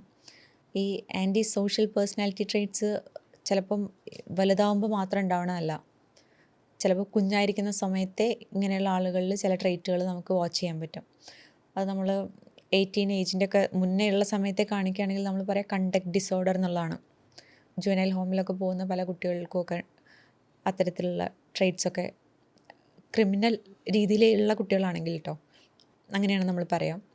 ഇതെങ്ങനെ ഉണ്ടാവുക എന്ന് ചോദിച്ചു കഴിഞ്ഞാൽ നമുക്കത് അങ്ങനെ ചോദിക്കാൻ തോന്നുന്നത് നമ്മളുടെ ഉള്ളിലെ എംപതി എന്ന് പറയുന്നൊരു ഇമോഷൻ ഉള്ളത് കൊണ്ടാണ്. നമ്മൾ ആ കുട്ടിയുടെ പോയിൻ്റ് ഓഫ് വ്യൂവിൽ നിന്നിട്ട് ആ കുട്ടി എക്സ്പീരിയൻസ് ചെയ്ത കാര്യങ്ങളെപ്പറ്റി നമുക്ക് ആലോചിക്കുമ്പം അതിലൂടെ ഒരാൾ ഗോ ത്രൂ ചെയ്യരുത് എന്ന് നമ്മളുടെ ഉള്ളിൽ അങ്ങനെ ഫീൽ വരുന്നതുകൊണ്ടാണ് നമ്മൾ എങ്ങനെ ഒരാൾക്ക് ഇങ്ങനെ ചെയ്യാൻ പറ്റാൻ തോന്നുന്നത്. അങ്ങനത്തെ ഒരു തോട്ട് ഇവർക്ക് ഇല്ലാത്തതാണ് ഇവരെ കൊണ്ട് ഇതിന് കേപ്പബിൾ ആക്കുന്നത്. ലാക്ക് ഓഫ് എംപതി എന്ന് പറയുന്നതാണ് ആൻറ്റി സോഷ്യൽ ട്രേറ്റ്സ് ഉള്ള ആളുകളിലും നാർസിസ്റ്റിക് ട്രേറ്റ്സ് ഉള്ള ആളുകളുടെയും പേഴ്സണാലിറ്റി ട്രേറ്റ്സിൻ്റെ ഹൈലൈറ്റ്. അതുപോലെ വളരെ ഏത് എക്സ്റ്റെൻറ്റിലേക്ക് മാനിപ്പുലേറ്റ് ചെയ്യുന്ന രൂപത്തിൽ പെരുമാറുക, ആളുകളെ കൺട്രോൾ ചെയ്യുന്ന രൂപത്തിൽ, അത് ഫിസിക്കലി പണിഷ് ചെയ്തിട്ടായിരിക്കാം, ചില സ്ഥലത്ത് ഫുഡും കാര്യങ്ങളും കൊടുക്കാത്ത രൂപത്തിലാവാം, ചിലയിടത്ത് ഉറങ്ങാൻ സമ്മതിക്കാത്ത രൂപത്തിൽ മെൻ്റലി ടോർച്ചർ ചെയ്തിട്ടായിരിക്കാം. പല രീതിയിലാണ് ഇങ്ങനെയുള്ള ആളുകൾ ടോർച്ചർ ചെയ്യുന്ന നേച്ചേഴ്സ് ഉണ്ടാവുക. ഇതൊക്കെയാണ് മെയിൻലി നമുക്ക് ഇമ്മീഡിയറ്റ്ലി ഐഡൻറ്റിഫൈ ചെയ്യാൻ പറ്റുന്ന കാര്യങ്ങൾ. ഇത് ഇങ്ങനെയുള്ള ഒരു ബിഹേവിയറൽ പാറ്റേൺസിലുള്ള പ്രശ്നമാണല്ലോ.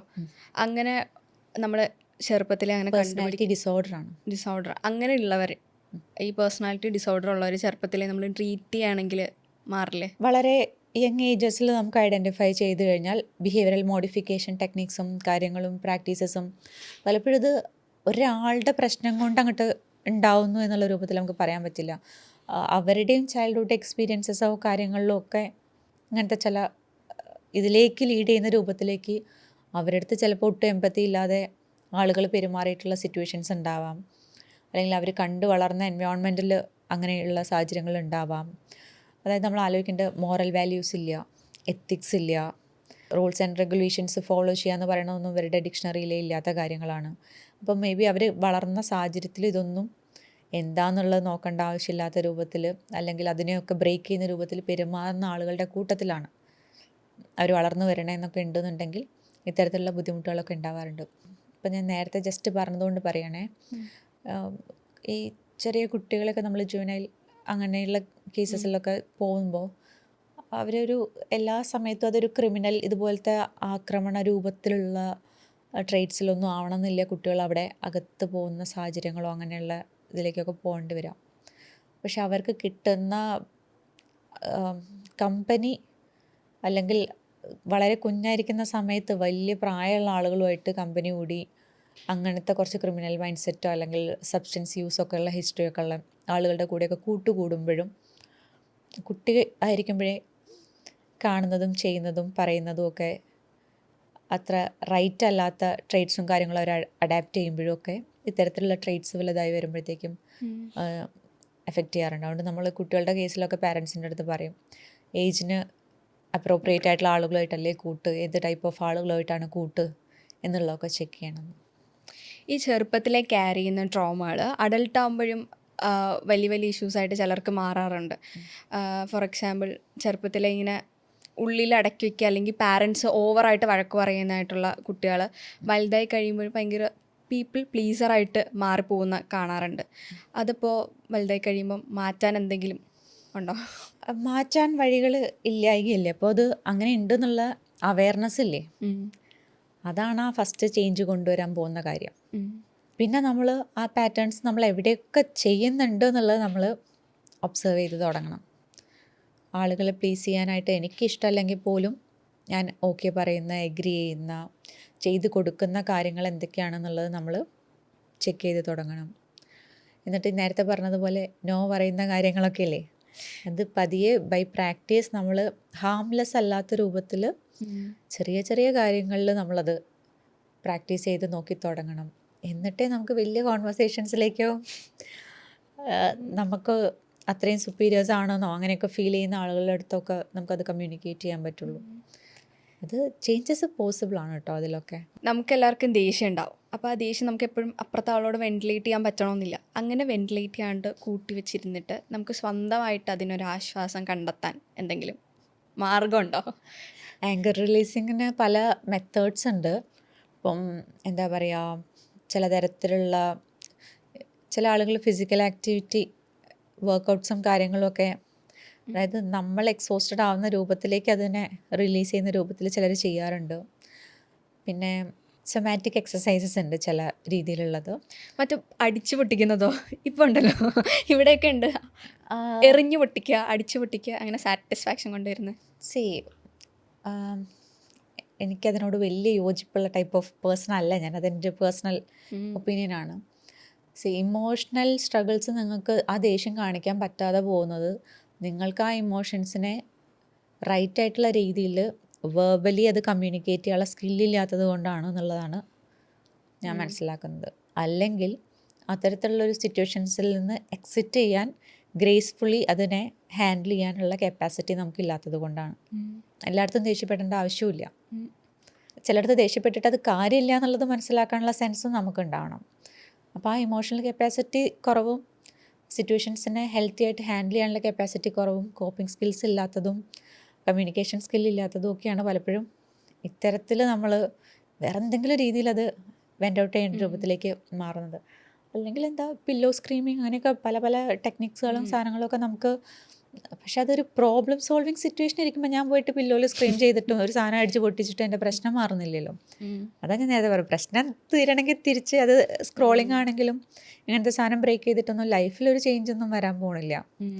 ടെമ്പററി സാറ്റിസ്ഫാക്ഷന് വേണ്ടിയിട്ട് വേണമെങ്കിൽ ചെയ്യാം, അത്രേ ഉള്ളൂ. ഈ ടയേർഡ്നെസ്സും ബേൺ ഔട്ടും തമ്മിൽ എങ്ങനെ തിരിച്ചറിയാം? കുറച്ച് ബുദ്ധിമുട്ടാണ് കേട്ടോ. അത് തിരിച്ചറിയാൻ പെട്ടെന്നൊന്നും നമുക്ക് പറ്റാറില്ല. പലപ്പോഴും നമുക്ക് കുറച്ച് ക്ഷീണം കൂടുതൽ എന്നുള്ള രൂപത്തിൽ, ഒരുപാട് യോണിങ് വരുന്നത് പോലെ, അല്ലെങ്കിൽ എപ്പോഴും എവിടെയെങ്കിലും ഒന്ന് കിടന്നാൽ മതി എന്നുള്ള രൂപത്തിൽ, എപ്പോഴും അങ്ങനെ തോന്നിയ പ്രശ്നമുണ്ടോ? എപ്പോഴും അങ്ങനെ തോന്നിയാൽ കുറച്ച് പ്രശ്നമുണ്ട്. അത് നോക്കുന്നത് നല്ലതാണ്. ആദ്യം അങ്ങനെ ഉണ്ടെന്നുണ്ടെങ്കിൽ പോയിട്ട് ബ്ലഡൊക്കെ ഒന്ന് ചെക്ക് ചെയ്ത് മടിയല്ല അത്. അയണിൻ്റെ ഡെഫിഷ്യൻസി നോക്കാം, വൈറ്റമിൻ ഡി, B12 ഒക്കെ ഡെഫിഷ്യൻസി ഉണ്ടോയെന്ന് ആദ്യം ചെക്ക് ചെയ്യാൻ പോയിട്ട് അതൊന്നും ഇല്ലയെന്ന് കണ്ടു കഴിഞ്ഞാൽ ബേൺഡ് ഔട്ട് ഉണ്ടോ നോക്കുക. അതൊന്നും അല്ല എന്നുണ്ടെങ്കിൽ ഡിപ്രസീവ് സിംറ്റംസോ കാര്യങ്ങളോ അങ്ങനെ എന്തെങ്കിലും ഉണ്ടോ നോക്കുക. അല്ലെങ്കിൽ ആങ്ഷ്യസ് ആയിട്ട് കൺസിസ്റ്റൻ്റ് ആയിട്ട് നിൽക്കുന്ന പോലെ പ്രൊലോങ്ഡ് ആയിട്ട് പോകുന്നുണ്ടോ എന്നുള്ളത് നോക്കുക. ഇതൊക്കെയാണ് ആ സമയത്ത് ചെക്ക് ചെയ്യേണ്ടത്, ഐഡൻറ്റിഫൈ ചെയ്യാൻ വേണ്ടി. പക്ഷേ ഈ ബേൺഡ് ഔട്ട് എന്ന് പറയുന്നത് സത്യം പറഞ്ഞു കഴിഞ്ഞാൽ നമുക്ക് പെട്ടെന്ന് അങ്ങോട്ട് ഡിഫറൻഷ്യേറ്റ് ചെയ്യാൻ പറ്റാറില്ല. കാരണം ഹാംലെസ് ആയിട്ടുള്ള രൂപത്തിലാണ് ഞാൻ ഈ പറഞ്ഞതുപോലെ സിംറ്റംസ് വരുന്നത്. ഇപ്പോൾ കൂടുതൽ ക്ഷീണം വരുന്നു, ഉറക്കം വരുന്നു, കൂടുതൽ നേരം കിടക്കാൻ തോന്നുന്നു എന്നൊക്കെ പറയുമ്പോഴത്തേക്കും നമ്മൾ പണിയെടുക്കുന്നത് കൊണ്ടാണ്, അല്ലെങ്കിൽ ബോറടിക്കുന്നത് കൊണ്ടാണ്, പല പല രീതിയിൽ നമ്മൾ അതിനെ അങ്ങോട്ട് ആട്രിബ്യൂട്ട് ചെയ്ത് വിടും. അറ്റൻഷനും കോൺസെൻട്രേഷനും കിട്ടണില്ല, ഓർമ്മക്കുറവ് ഉണ്ടാവുന്നുണ്ട്, റെസ്റ്റ്ലെസ് ആയിട്ട് ഫീൽ ചെയ്യുന്നുണ്ട്, ഒരു ഭാഗത്ത് ഇരിക്കാൻ പറ്റണില്ല, ഇങ്ങനെയൊക്കെയുള്ള സിംറ്റംസും കൂടെ നമ്മൾ ബേൺഡ് ഔട്ട് ആവുന്ന സമയത്തൊക്കെ, ബ്രെയിൻ ഫോഗ് പോലെയൊക്കെ ആവുന്ന സമയത്ത് വരാം. അല്ലെങ്കിൽ ഹെഡിൽ ഹെവിനെസ്, മേ ബി പല ആളുകൾക്കും ചിലപ്പോൾ പല രീതിയിലൊക്കെ ആയിരിക്കും ഈ സിംറ്റംസിൻ്റെ കോമ്പിനേഷൻസൊക്കെ വരാം. ഇപ്പോൾ ജെൻസി കിഡ്സിനാണ് ഏറ്റവും കൂടുതൽ ഇങ്ങനത്തെ മെൻ്റൽ പ്രഷേഴ്സ് ആണെങ്കിലും അവർക്ക് സൈക്കോളജിക്കൽ ഇഷ്യൂസ് ഉണ്ടെങ്കിൽ തുറന്നു പറയുന്നതെന്ന് എനിക്ക് തോന്നിയിട്ടുണ്ട്. അപ്പോൾ അത് എങ്ങനെയാണ് ഫീൽ ചെയ്യുന്നത്? സത്യമല്ലേ? അത് സത്യമാണ്. അതാണ് ജെൻസി പിള്ളേർ അവരൊക്കെ ഈ ടെക്നിക്കൽ ടേംസ് അടക്കം അവരിരുന്ന് റിസർച്ച് ചെയ്ത് കണ്ടുപിടിച്ച് എല്ലാ കണ്ടൻറ്റും ഒക്കെ വായിച്ച് മനസ്സിലാക്കി. അത് നല്ല കാര്യമാണ്. അത് ഓൺ ചെയ്യുന്നതാണെങ്കിലും അത് ഷെയർ ചെയ്യുന്നതാണെങ്കിലും ചില ആളുകൾക്കത് ഒരു ഇൻസ്പിറേഷൻ കൂടിയാണ്. നമ്മൾക്ക് അതുള്ള ഒരു ഹൈഡ് ചെയ്ത് വെക്കേണ്ട ഒരു കാര്യമല്ല.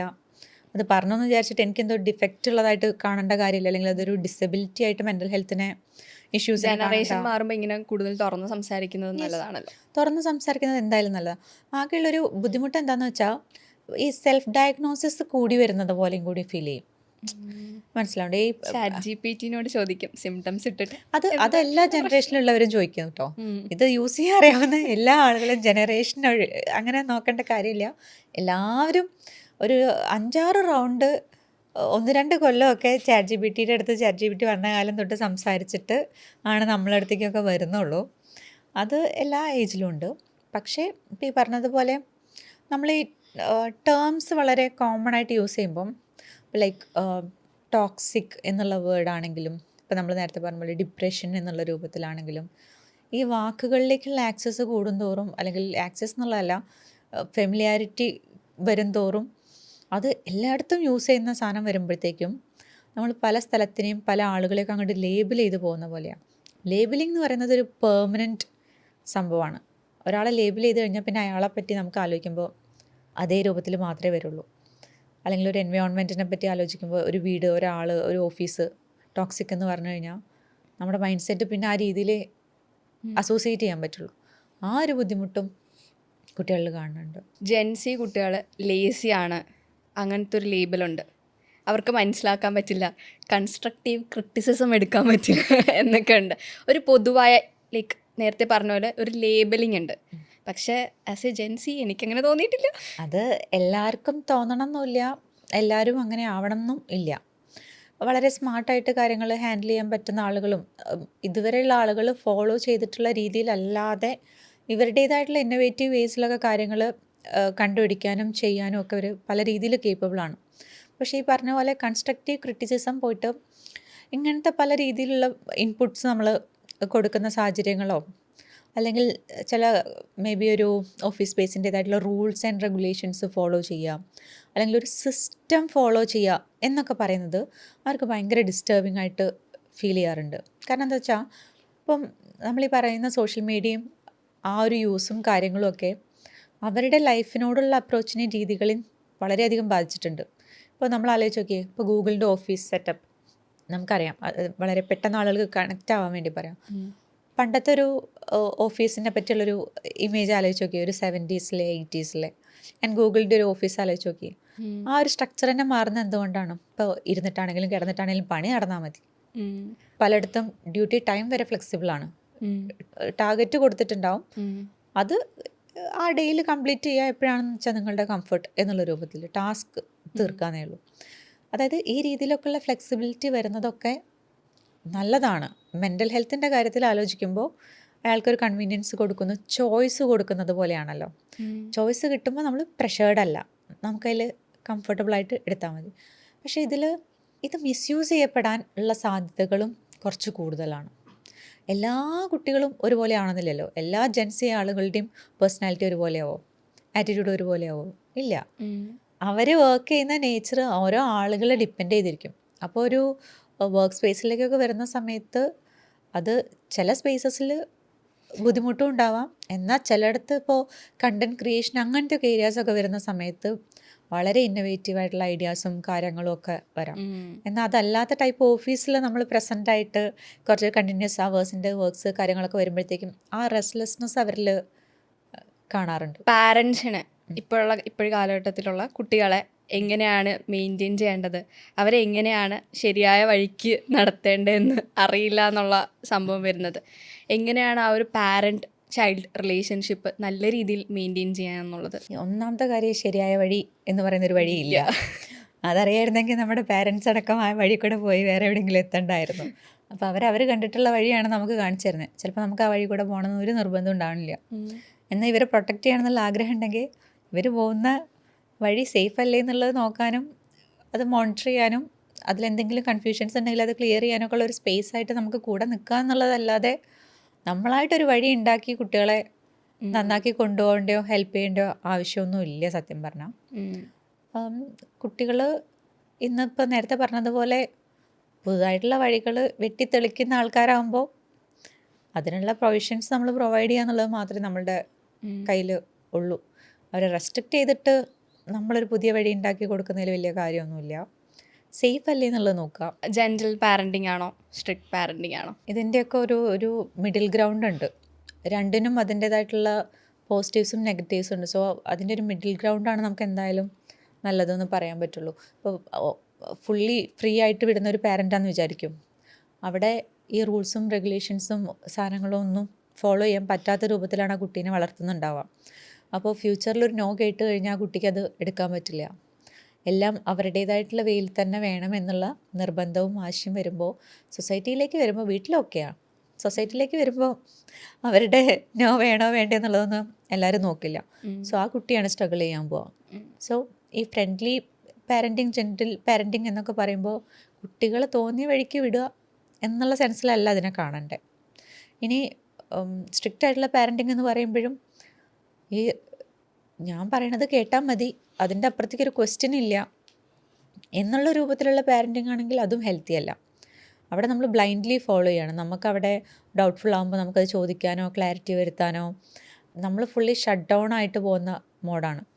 അപ്പോൾ ഫ്യൂച്ചറിലും നമ്മളടുത്ത ആളുകൾ അങ്ങനെ പെരുമാറുമ്പോൾ നമ്മൾ സൈലൻ്റായിട്ട് സബ്മിസീവായിട്ടും ഇരിക്കുക, അല്ലെങ്കിൽ അതൊരു ത്രെട്ടനിങ് ആണ് ഫീൽ ചെയ്ത് കഴിഞ്ഞാൽ നമ്മൾ എന്തെങ്കിലും ഇവിടെ നിന്ന് ചോദിക്കുന്നത് പ്രൊവോക്കിംഗ് ആണെങ്കിൽ നമ്മുടെ സേഫ്റ്റിക്ക് അത് പ്രശ്നമാണെന്ന് തോന്നിക്കഴിഞ്ഞാൽ റിയാക്ട് ചെയ്യാനുള്ള കപ്പാസിറ്റി ഉണ്ടാവില്ല അവർക്ക്. ഉണ്ടാവില്ല.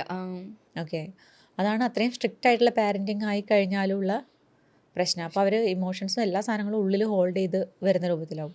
മറ്റിടത്താണെങ്കിൽ എല്ലാം നിങ്ങൾക്കൊക്കെ എന്ത് തോന്നിയാലും എനിക്ക് കുഴപ്പമില്ല, എനിക്ക് ഇതാണ് വേണ്ടതെന്നുള്ളതാണെങ്കിൽ ഇവിടെ എന്താണെങ്കിലും പുറത്ത് പറയാതെ. ഇത് രണ്ടും നമുക്ക് നല്ലത് പറയാൻ പറ്റുമോ? ഇല്ല. അപ്പോൾ ഇതിൻ്റെ ഒരു മിഡിൽ ഗ്രൗണ്ട് വേണം പാരൻറ്റിങ്ങിൽ വരുമ്പോൾ. ഒരുപാട് പേരെ കൺസൾട്ട് ചെയ്യുന്ന ആളാണല്ലോ. ഇതുവരെ ആരുടെയെങ്കിലും ഇമോഷനോ അല്ലെങ്കിൽ എക്സ്പീരിയൻസോ കേട്ടതിൽ ഇങ്ങനെ മനുഷ്യന് എക്സ്പീരിയൻസ് ചെയ്യുമോ ഇമോഷണലി അല്ലെങ്കിൽ സൈക്കോളജിക്കലി എന്ന് തോന്നിയ എന്തെങ്കിലും ഇൻസിഡൻസ് ഉണ്ടായിട്ടുണ്ടോ? അങ്ങനെ എനിക്ക് ഒരാളുടേത് എന്ന് വെച്ചിട്ട് അങ്ങനെ പറയാൻ പറ്റില്ല. ഒരുപാട് ആളുകളുടെ സിറ്റുവേഷൻസ് കാണുന്ന സമയത്ത് നമ്മളും ഹ്യൂമൻ ബീയിങ്സ് അല്ലേ, അപ്പം നമ്മളും ആലോചിച്ച് പോവും അവരെത്രത്തോളം അതിൽ സഫർ ചെയ്യുന്നുണ്ട്. നേരത്തെ പറഞ്ഞതുപോലെ പല രീതിയിലുള്ള ഡിപ്പെൻഡൻസിയും കാര്യങ്ങളൊക്കെ ഉണ്ടെന്നുണ്ടെങ്കിൽ ചിലയിടത്ത് പ്രാക്ടിക്കൽ സൊല്യൂഷൻ വേണ്ടതാണെങ്കിൽ പോലും നമ്മളും ഹെൽപ്ലെസ് ആയി പോകുന്ന പോലത്തെ സിറ്റുവേഷൻസ് ഇല്ലേ. ഇപ്പോൾ നമുക്ക് ഫൈനാൻഷ്യലി സപ്പോർട്ട് ചെയ്യുന്നതിനോ അല്ലെങ്കിൽ അവരെ ആ ഒരു സ്പേസിൽ നിന്ന് മാറ്റുന്നതിനോ അല്ലെങ്കിൽ അവർ അവിടെ നിന്ന് ഇറങ്ങി വരാനുള്ള ധൈര്യം അവർക്കോ, ഇപ്പം നമ്മൾ സോഷ്യൽ വർക്കേഴ്സിനെയോ പൊളിറ്റിക്കൽ സപ്പോർട്ട്സോ അങ്ങനത്തെ എന്തെങ്കിലും ഫെസിലിറ്റീസൊക്കെ പ്രൊവൈഡ് ചെയ്തിട്ട് ഒരാളൊട്ടും ഹെൽത്തി അല്ലാത്ത ഇങ്ങനെയുള്ള ക്രിമിനൽ മൈൻഡ് സെറ്റുള്ള ആളുകളുടെ കൂടെയാണ് ജീവിക്കണമെന്നൊക്കെ നമ്മൾ അറിഞ്ഞു, നമ്മളത് ഹെൽപ്പ് ചെയ്യാൻ നമ്മളെ കൊണ്ട് പറ്റുന്നതിൻ്റെ അടുത്ത എക്സ്റ്റെൻറ്റ് വരെ ട്രൈ ചെയ്യുന്നു. പക്ഷേ they are not willing. And therapy എടുക്കുക എന്ന് പറയുന്നത് പോലെ അവർക്ക് അത് കൺസിസ്റ്റൻ്റ് ആയിട്ട് വരാൻ പറ്റുന്നൊന്നും ആവില്ല. ചിലപ്പോൾ ഒരു വൺ ടൈം കോളൊക്കെ ആയിരിക്കും. എങ്ങനെയോ വീട്ടിൽ അറിയാതെ പറയാതെ ഫോൺ ഒരു ഗ്യാപ്പിൽ കിട്ടിയപ്പോൾ എങ്ങനെയോ നമ്പർ ഒപ്പിച്ച് വിളിക്കുന്നു, നമ്പർ നോട്ട് ചെയ്തിട്ട് കുറേ കാലമായി. ചിലപ്പോൾ സെഷൻ്റെ അവേഴ്സ് പോലും കംപ്ലീറ്റ് അവർക്ക് പറയാൻ പറ്റുന്നുണ്ടാവില്ല. നമുക്കവരെ തിരിച്ച് ആക്സസ് ചെയ്യാൻ പറ്റുന്നുണ്ടാവില്ല. എന്ത് സംഭവിച്ചെന്ന് അറിയില്ല. അങ്ങനെയൊക്കെയുള്ള സാഹചര്യങ്ങൾ ഉണ്ടായിട്ടുണ്ട്. ഉണ്ടാവാറുണ്ട്. കുറേ പേരെ കൺസൾട്ട് ചെയ്യുന്ന സൈക്കോളജിസ്റ്റ് ആരെങ്കിലും കൺസൾട്ട് ചെയ്യാറുണ്ടോ? കൺസൾട്ട് ചെയ്യാറുണ്ടോ ചോദിച്ചാൽ എനിക്ക് ഞാൻ പേഴ്സണലി പറയാം, ഞാൻ ഇതുവരെ ഒരു തെറപ്പി സെഷൻസ് ആയിട്ട് അറ്റൻഡ് ചെയ്തിട്ടില്ല. പക്ഷേ ഈ തെറപ്യൂട്ടിക് ടെക്നിക്സും സാധനങ്ങളൊക്കെ പേഴ്സണൽ ലൈഫിൽ പഠിക്കുന്ന കാലം തൊട്ടേ അപ്ലൈ ചെയ്ത് ട്രൈ ഔട്ട് ചെയ്താണ് പോകുന്നത്. സോ നമ്മൾ ഓക്കെ അല്ല, അല്ലെങ്കിൽ നമ്മൾ സ്ട്രെസ്ഫുൾ ആവുന്നുണ്ടെന്ന് തോന്നുന്ന സമയത്ത് ബ്രേക്ക് എടുക്കുക, നമ്മളുടെ പ്രാക്ടീസസിലേക്ക് വരിക, നമ്മളുടേതായിട്ടുള്ള റിലാക്സിങ് കോപ്പിംഗ് മെക്കാനിസംസും ഒരു സിസ്റ്റവും നമ്മൾ ബിൽഡ് ചെയ്ത് വെച്ചിട്ടുണ്ട്. സോ അതിലേക്ക് നമ്മൾ പോവും, റിഫ്രഷ്ഡ് ആയിട്ട് റിവൈവ് ചെയ്തൊരു സെൽഫായിട്ട് മാനേജ് ചെയ്യും കൂടുതൽ. പക്ഷേ നമുക്കൊരു ഹെൽപ്പ് വേണം എന്നുള്ള സമയത്ത് ചിലപ്പോൾ ചില കാര്യങ്ങളിൽ നമ്മൾ തന്നെ ക്ലട്ടേർഡായി പോവാം, അല്ലെങ്കിൽ നമ്മൾക്ക് ചിലത് അറിയാം എന്നാലും നമുക്കത് കാണാൻ പറ്റുന്നില്ല. പക്ഷേ ഒരാൾ പറഞ്ഞ് കേൾക്കുന്നത് നമുക്കൊരു ഒരു ഒരു റീഅഷുറൻസ് പോലെ ആവശ്യമുള്ളൊരു സ്പേസ് ഉണ്ട് എന്നുണ്ടെങ്കിലൊക്കെ നമ്മളുടെ ഈ ഫീൽഡിലുള്ള ആളുകളുമായിട്ട് നമ്മൾ സംസാരിക്കാറുണ്ട്. ചിലപ്പോൾ സീനിയേഴ്സിൻ്റെ അടുത്ത് സംസാരിക്കും, ചിലപ്പോൾ നമ്മുടെ കോളേജ് ടൈമിലെ ക്ലാസ്മേറ്റ്സിൻ്റെ അടുത്ത് സംസാരിക്കും, അല്ലെങ്കിൽ നമ്മളുടെ സ്റ്റാഫ്സ് ആയിട്ടുള്ള മറ്റ് തെറപ്പിസ്റ്റുകളുടെ അടുത്ത് സംസാരിക്കും. അങ്ങനെ ചെയ്യാറുണ്ട്. മെഡിസിൻ എടുക്കാൻ തുടങ്ങിക്കഴിഞ്ഞാൽ സൈക്കോളജിക്കൽ പ്രശ്നങ്ങൾക്കുള്ളത് നമുക്ക് നിർത്താൻ പറ്റില്ല, അല്ലെങ്കിൽ നിർത്തി കഴിഞ്ഞ് കഴിഞ്ഞാൽ പിന്നെ നമുക്ക് സ്വന്തമായിട്ട് ഇതൊന്നും കോപ്പ് ചെയ്യാൻ പറ്റില്ല എന്ന് പറഞ്ഞൊരു മിത്തുണ്ട്. മിത്ത് തന്നെയാണല്ലോ? ആണ്, അത് മിത്ത് തന്നെയാണ്. ബേസിക്കലി മനസ്സിലാക്കേണ്ടത്, മരുന്ന് കഴിക്കുന്നതിൻ്റെ കൂട്ടത്തിൽ നമ്മളെ ഓക്കെ ആക്കാനുള്ള കപ്പാസിറ്റിയും കൂടി ബിൽഡ് ചെയ്യുക എന്നുള്ളതാണ്. ഇപ്പോൾ ഡിപ്രഷനുള്ള അയാൾക്ക് ഇൻറ്റേർണലി മോട്ടിവേഷൻ ഇല്ലാത്തതാണ് അവരുടെ ഒരു അവസ്ഥ. ആ സമയത്ത് നമ്മൾ ചെന്നിട്ട് കുറേ ഐഡിയാസും ടെക്നിക്കും പറഞ്ഞു കൊടുത്തിട്ട് കാര്യം ഉണ്ടാവില്ല. അപ്പോൾ അവർക്ക് അവിടെ ആദ്യം വേണ്ടത് ആ ഇൻറ്റേർണൽ എനർജിയും കാര്യങ്ങളും, ചില കെമിക്കൽ ബാലൻസസ് കറക്റ്റ് ചെയ്യുക എന്നുള്ളതൊക്കെയാണ്. അപ്പോൾ ഇതിപ്പോൾ ഞാൻ പറയുമ്പോഴത്തേക്കും ഡിപ്രഷൻ എന്ന് പറയുമ്പോൾ ഇപ്പോൾ മൈൽഡ്, മോഡറേറ്റ്, സിവിയർ എന്ന് പറഞ്ഞാൽ പല റേഞ്ച് ഉണ്ട് കേട്ടോ. മൈൽഡ് സ്റ്റേറ്റിലുള്ള ആൾ നേരെ ചെന്ന് മെഡിസിൻ എടുക്കണം എന്നുള്ള രൂപത്തിലേക്കോ, ഡിപ്രഷൻ്റെ കുറച്ച് സിംറ്റംസ് ഉണ്ട് നേരെ പോയി മെഡിസിൻ എടുക്കുക എന്നുള്ളതോ അല്ല. ഈ ഇൻറ്റേർണൽ സിസ്റ്റംസ് കറക്റ്റ് ചെയ്യാൻ വേണ്ടിയിട്ട്, കെമിക്കൽസൊക്കെ ബാലൻസ് ചെയ്യാൻ വേണ്ടിയിട്ട്, ഇൻറ്റേർണലി എനർജി ബിൽഡ് ചെയ്യാൻ വേണ്ടിയിട്ട് നമുക്ക് കുറച്ച് സിവിയർ കേസസിലൊക്കെ ഉള്ള ഡിപ്രഷനൊക്കെ ആണെന്നുണ്ടെങ്കിൽ ആദ്യമേ ചിലപ്പോൾ നമ്മൾ മെഡിസിൻസ് എടുത്തിട്ടാവും തുടങ്ങാം. നേരെ മറിച്ച് ഇതല്ല, അവർക്ക് അവരുടേതായിട്ടുള്ള ചില സ്കിൽസ് ഉണ്ട്. ഇപ്പോൾ വർക്കൗട്ട് ചെയ്യാനൊക്കെ ഉള്ള കപ്പാസിറ്റി ഉണ്ട്, നടക്കാൻ പോകാനുള്ള കപ്പാസിറ്റി ഉണ്ട്, അല്ലെങ്കിൽ ഒരു ഡെയിലി റുട്ടീനൊക്കെ നമ്മൾ പ്ലാൻ ചെയ്ത് കഴിഞ്ഞാൽ അറ്റ്ലീസ്റ്റ് അതിലേക്കൊന്നിങ്ങനെ ട്രൈ ചെയ്ത് വരാനുള്ള കപ്പാസിറ്റി ഒക്കെ ഉണ്ടെന്നുണ്ടെങ്കിൽ നമുക്ക് ഇനീഷ്യലി വിത്തൗട്ട് മെഡിസിൻസ് ട്രൈ ചെയ്ത് നോക്കാൻ പറ്റും. ഓക്കെ, ഇനിയിപ്പോൾ മെഡിസിൻ വേണ്ട കണ്ടീഷൻ ആണെങ്കിൽ അതിനെ പേടിക്കേണ്ട കാര്യമൊന്നുമില്ല. നിങ്ങൾക്കത് കഴിക്കുന്ന സമയത്ത് ഈ പറയുന്ന കുറച്ച് കാര്യങ്ങളിൽ അറ്റൻഷനോ കോൺസെൻട്രേഷനോ മൂഡ് കുറച്ചുകൂടെ സ്റ്റെബിലൈസ് ചെയ്യാനൊക്കെയാണത് ഹെൽപ്പ് ചെയ്യാം. ആ കിട്ടുന്ന എനർജി ഉള്ള സമയത്ത് നമ്മൾ തെറപ്പി അറ്റൻഡ് ചെയ്ത് നമ്മളുടെ ആ പാറ്റേൺസ്, എന്തുകൊണ്ട് ഇങ്ങനത്തെ തോട്ട്സ് വന്നു, ആ തോട്ട്സിനെ നമ്മൾ ചലഞ്ച് ചെയ്യുക. ഫ്യൂച്ചറിലും ഇങ്ങനത്തെ തോട്ട്സൊക്കെ വരാതിരിക്കുന്നില്ല നമുക്ക്, പക്ഷെ അതിനെ ചലഞ്ച് ചെയ്യാനുള്ള കപ്പാസിറ്റി നമ്മൾ ബിൽഡ് ചെയ്ത് വെക്കാത്തത് കൊണ്ടാണ് ഇപ്പോൾ നമ്മൾ എഫക്റ്റഡ് ആയത്.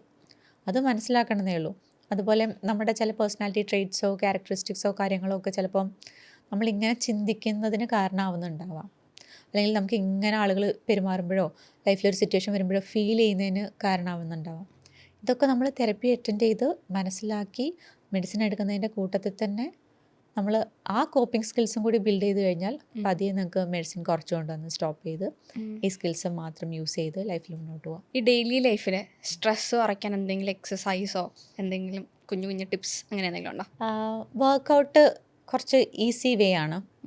വളരെ ഫിസിക്കലി ആക്റ്റീവായിട്ടൊരു 20 to 40 മിനിറ്റ്സ് എങ്കിലുമൊക്കെ ഒരു ദിവസം വർക്കൗട്ട് ചെയ്യുന്നത് എല്ലാ രീതിയിലുള്ള മെൻ്റൽ ഹെൽത്ത് പ്രാക്ടീസസിനും നല്ലതാണ്.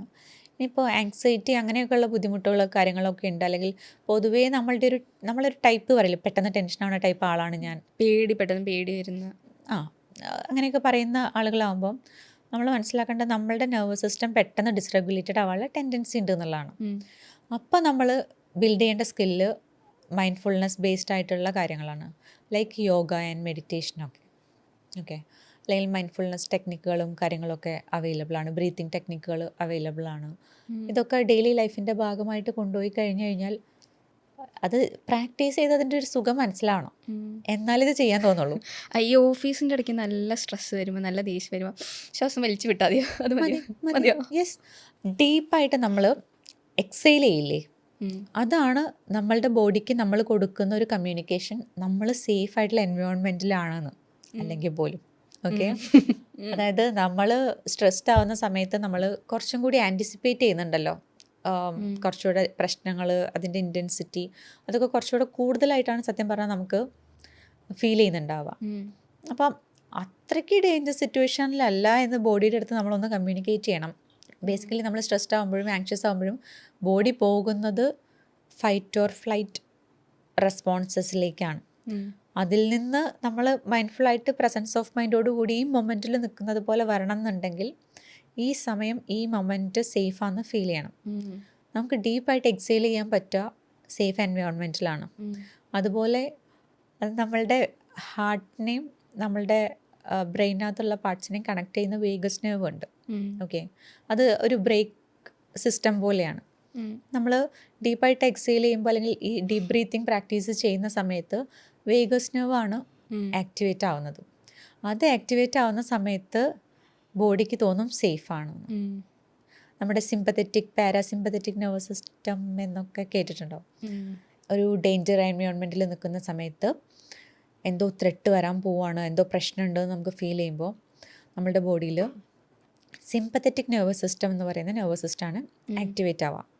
അപ്പോഴാണ് ഹാർട്ട് ബീറ്റ് കൂടുക, ശ്വാസം നമ്മൾ ഹൈപ്പറായിട്ട് വെൻറ്റിലേറ്റ് ചെയ്യുന്നത് പോലെ ശ്വാസത്തിൻ്റെ സ്പീഡൊക്കെ കൂടുന്നത്, പ്യൂപ്പിൾസൊക്കെ ഡയലേറ്റഡ് ആവുന്നത്, ബ്ലഡ് സർക്കുലേഷനൊക്കെ എല്ലാ ബോഡി പാർട്സിലേക്കും ഓടി രക്ഷപ്പെടണമെങ്കിൽ അതിനൊക്കെ ഉള്ള കപ്പാസിറ്റി വരുന്നത് പോലെ ബോഡി അത്രയും പാനിക്കായി പോകുന്ന സാഹചര്യത്തിൽ വരുന്നത്. Okay, sympathetic nervous system. ഇനി ബോഡിക്ക് തന്നെ കപ്പാസിറ്റി ഉണ്ട് ഇതിനെയൊക്കെ നോർമലാക്കി കൊണ്ടുവരാൻ. ആ പണി ചെയ്യുന്നത് പാരാസിമ്പത്തറ്റിക് നെർവസ് സിസ്റ്റമാണ്.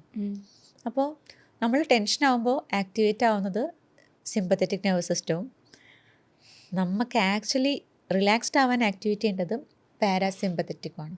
ഈ പാരാസിമ്പത്തറ്റിക് ആക്ടിവേറ്റ് ആക്കണം എന്നുണ്ടെങ്കിൽ ഈ ഡീപ്പ് ബ്രീത്തിങ് നമ്മളെ ഹെൽപ്പ് ചെയ്യും.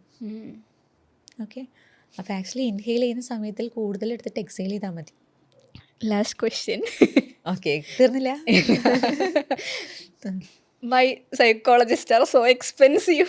ഞങ്ങൾ കുറേ വർഷം കുത്തിയിരുന്ന് ഞങ്ങളുടെ മെൻ്റൽ ഹെൽത്ത് പോലും പല സമയത്ത് സാക്രിഫൈസ് ചെയ്തിട്ട് പഠിച്ചിട്ടൊക്കെയാണ് സത്യം പറഞ്ഞു കഴിഞ്ഞാൽ ഈ കോഴ്സൊക്കെ കഴിഞ്ഞ് കംപ്ലീറ്റ് ചെയ്ത് വന്ന് നിൽക്കുന്നത്. ആൻഡ് സ്റ്റഡീസ് ഞങ്ങളുടെ കേസിൽ പെട്ടെന്ന് സ്റ്റോപ്പ് ആവുന്നൊരു സംഭവമല്ല.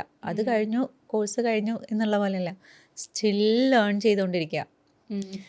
ഹയർ കോഴ്സസ് ഉണ്ടാവും, പുതിയ തെറപ്പി മെത്തേഡ്സ് ഉണ്ടാവും, പുതിയ ടെക്നിക്സ് ഉണ്ടാവും, അത് പഠിച്ചുകൊണ്ടിരിക്കുന്നുണ്ട്. അതല്ലാതെ ഇപ്പോൾ മെൻ്റൽ എഫേർട്ട് എന്ന് പറയുന്ന ഒരു സംഭവത്തിന് ഫിസിക്കൽ എഫേർട്ട് പോലെയോ അതിൽ കൂടുതലോ എനർജി വേണ്ട ഒരു കാര്യമാണ്. ഒരാളെ കാണുന്ന സമയത്ത് ഒരു 1 hour നമ്മൾ കണ്ടുകൊണ്ടിരിക്കണമെന്നുണ്ടെങ്കിലും നമ്മളുടെ അൺഡിവൈഡഡ് അറ്റൻഷനാണ് അയാൾക്ക് കൊടുക്കുന്നത്. അയാൾ പറയുന്ന ഓരോ വാക്കും നമുക്ക് ഇമ്പോർട്ടൻ്റ് ആണ്. അയാളുടെ ഓരോ എക്സ്പ്രഷനും ബോഡി ലാംഗ്വേജും നമുക്ക് നോട്ട് ചെയ്യേണ്ടതുണ്ട്. നമ്മൾ ആ മൊമെൻറ്റിലായിട്ട് ഇരിക്കണമെങ്കിൽ നമ്മൾ അത്രയും റെഗുലേറ്റഡ് ആൻഡ് ഓക്കെ ആവണം. അപ്പോൾ ആലോചിക്കുക, ഒരാൾ ഓക്കെ ആയിട്ട് ഇരിക്കുക എന്ന് പറയുന്നത് എത്ര ബുദ്ധിമുട്ടുള്ളൊരു കാര്യമാണ്. എല്ലാവർക്കും അല്ല, പക്ഷേ നമ്മളെല്ലാവരുടെയും പ്രശ്നങ്ങളാണ് കേൾക്കുന്നത്, ബുദ്ധിമുട്ടുകളാണ് കേൾക്കുന്നത്. അതും വെറുതെ കേൾക്കുകയല്ലല്ലോ, നമ്മൾ പഠിച്ചിട്ടുള്ള തെറപ്പി ടെക്നിക്കുകൾ, ഐഡിയാസ്, ഇനി അസസ്മെൻറ്റ്സ് വേണമെങ്കിൽ അത്, തിയറീസ് മനസ്സിൽ വരണമെങ്കിൽ അത്, ഇതെല്ലാം നമ്മളുടെ മൈൻഡിൽ വരണമെന്നുണ്ടെങ്കിൽ മെൻ്റൽ എഫേർട്ട് ഒരുപാടാണ്. ജസ്റ്റ് കേട്ടോണ്ടിരിക്കാൻ ആർക്കും പറ്റും, അതിന് ഒരു പ്രത്യേക കോഴ്സൊന്നും കഴിയേണ്ട ആവശ്യമില്ല. പക്ഷേ തെറപ്പി പ്രൊവൈഡ് ചെയ്യണമെന്നുണ്ടെങ്കിൽ ഒരാളുടെ അടുത്ത് പലപ്പോഴും നമ്മൾ സംസാരിക്കുമ്പോൾ അടുത്ത സെഷൻസിലടക്കം ഇവർക്ക് എന്ത് രീതിയിലേക്ക് ഗോൾസ് സെറ്റ് ചെയ്ത് കൊണ്ടുപോകണം ഇവരെ, അങ്ങനത്തെ ഒരു പ്ലാനിങ്ങും ഒക്കെ നമ്മളുടെ മൈൻഡിൽ വരണം. ആൻഡ് പലപ്പോഴും നമ്മളും മനുഷ്യനാണ്, നമ്മളും ഇവർ ഈ പറയുന്ന വിഷമങ്ങളും കാര്യങ്ങളും കേട്ട് കഴിഞ്ഞാൽ എമ്പതി, ഇപ്പോൾ നമ്മൾ പല ന്യൂസിലെ ഇഷ്യൂസ് കേൾക്കുമ്പോൾ നമുക്കൊരു വിഷമം തോന്നാറില്ലേ, അതേപോലെ ഞങ്ങൾക്കും ഞങ്ങളുടെ ക്ലയൻസ് കാര്യങ്ങൾ വന്ന് പറയുമ്പോൾ വിഷമവും കാര്യങ്ങളും കൺസേൺസും ഒക്കെ തോന്നും. അതിലൊരു പ്രൊഫഷണൽ ബൗണ്ടറി ഉണ്ടാവുന്നേ ഉള്ളൂ, അല്ലാതെ ഞങ്ങളാരും പറക്കല്ലുകളൊന്നുമല്ല ഉള്ളിൽ വെച്ചോണ്ട് ഇരിക്കുന്നത്. ഞങ്ങളും ചെറിയ രീതിയിൽ എഫക്റ്റഡ് ആവുകയൊക്കെ ചെയ്യും. അപ്പോൾ നമ്മളെയും ഓക്കെ ആക്കി കൊണ്ടുപോകേണ്ടതും ഞങ്ങളെയും മെൻ്റലി ഓക്കെ ആക്കി കൊണ്ടുപോകുന്നതും ഒക്കെ എല്ലാത്തിലും മണി ഇൻവോൾവ് ആയിട്ടുള്ള കാര്യമാണ്.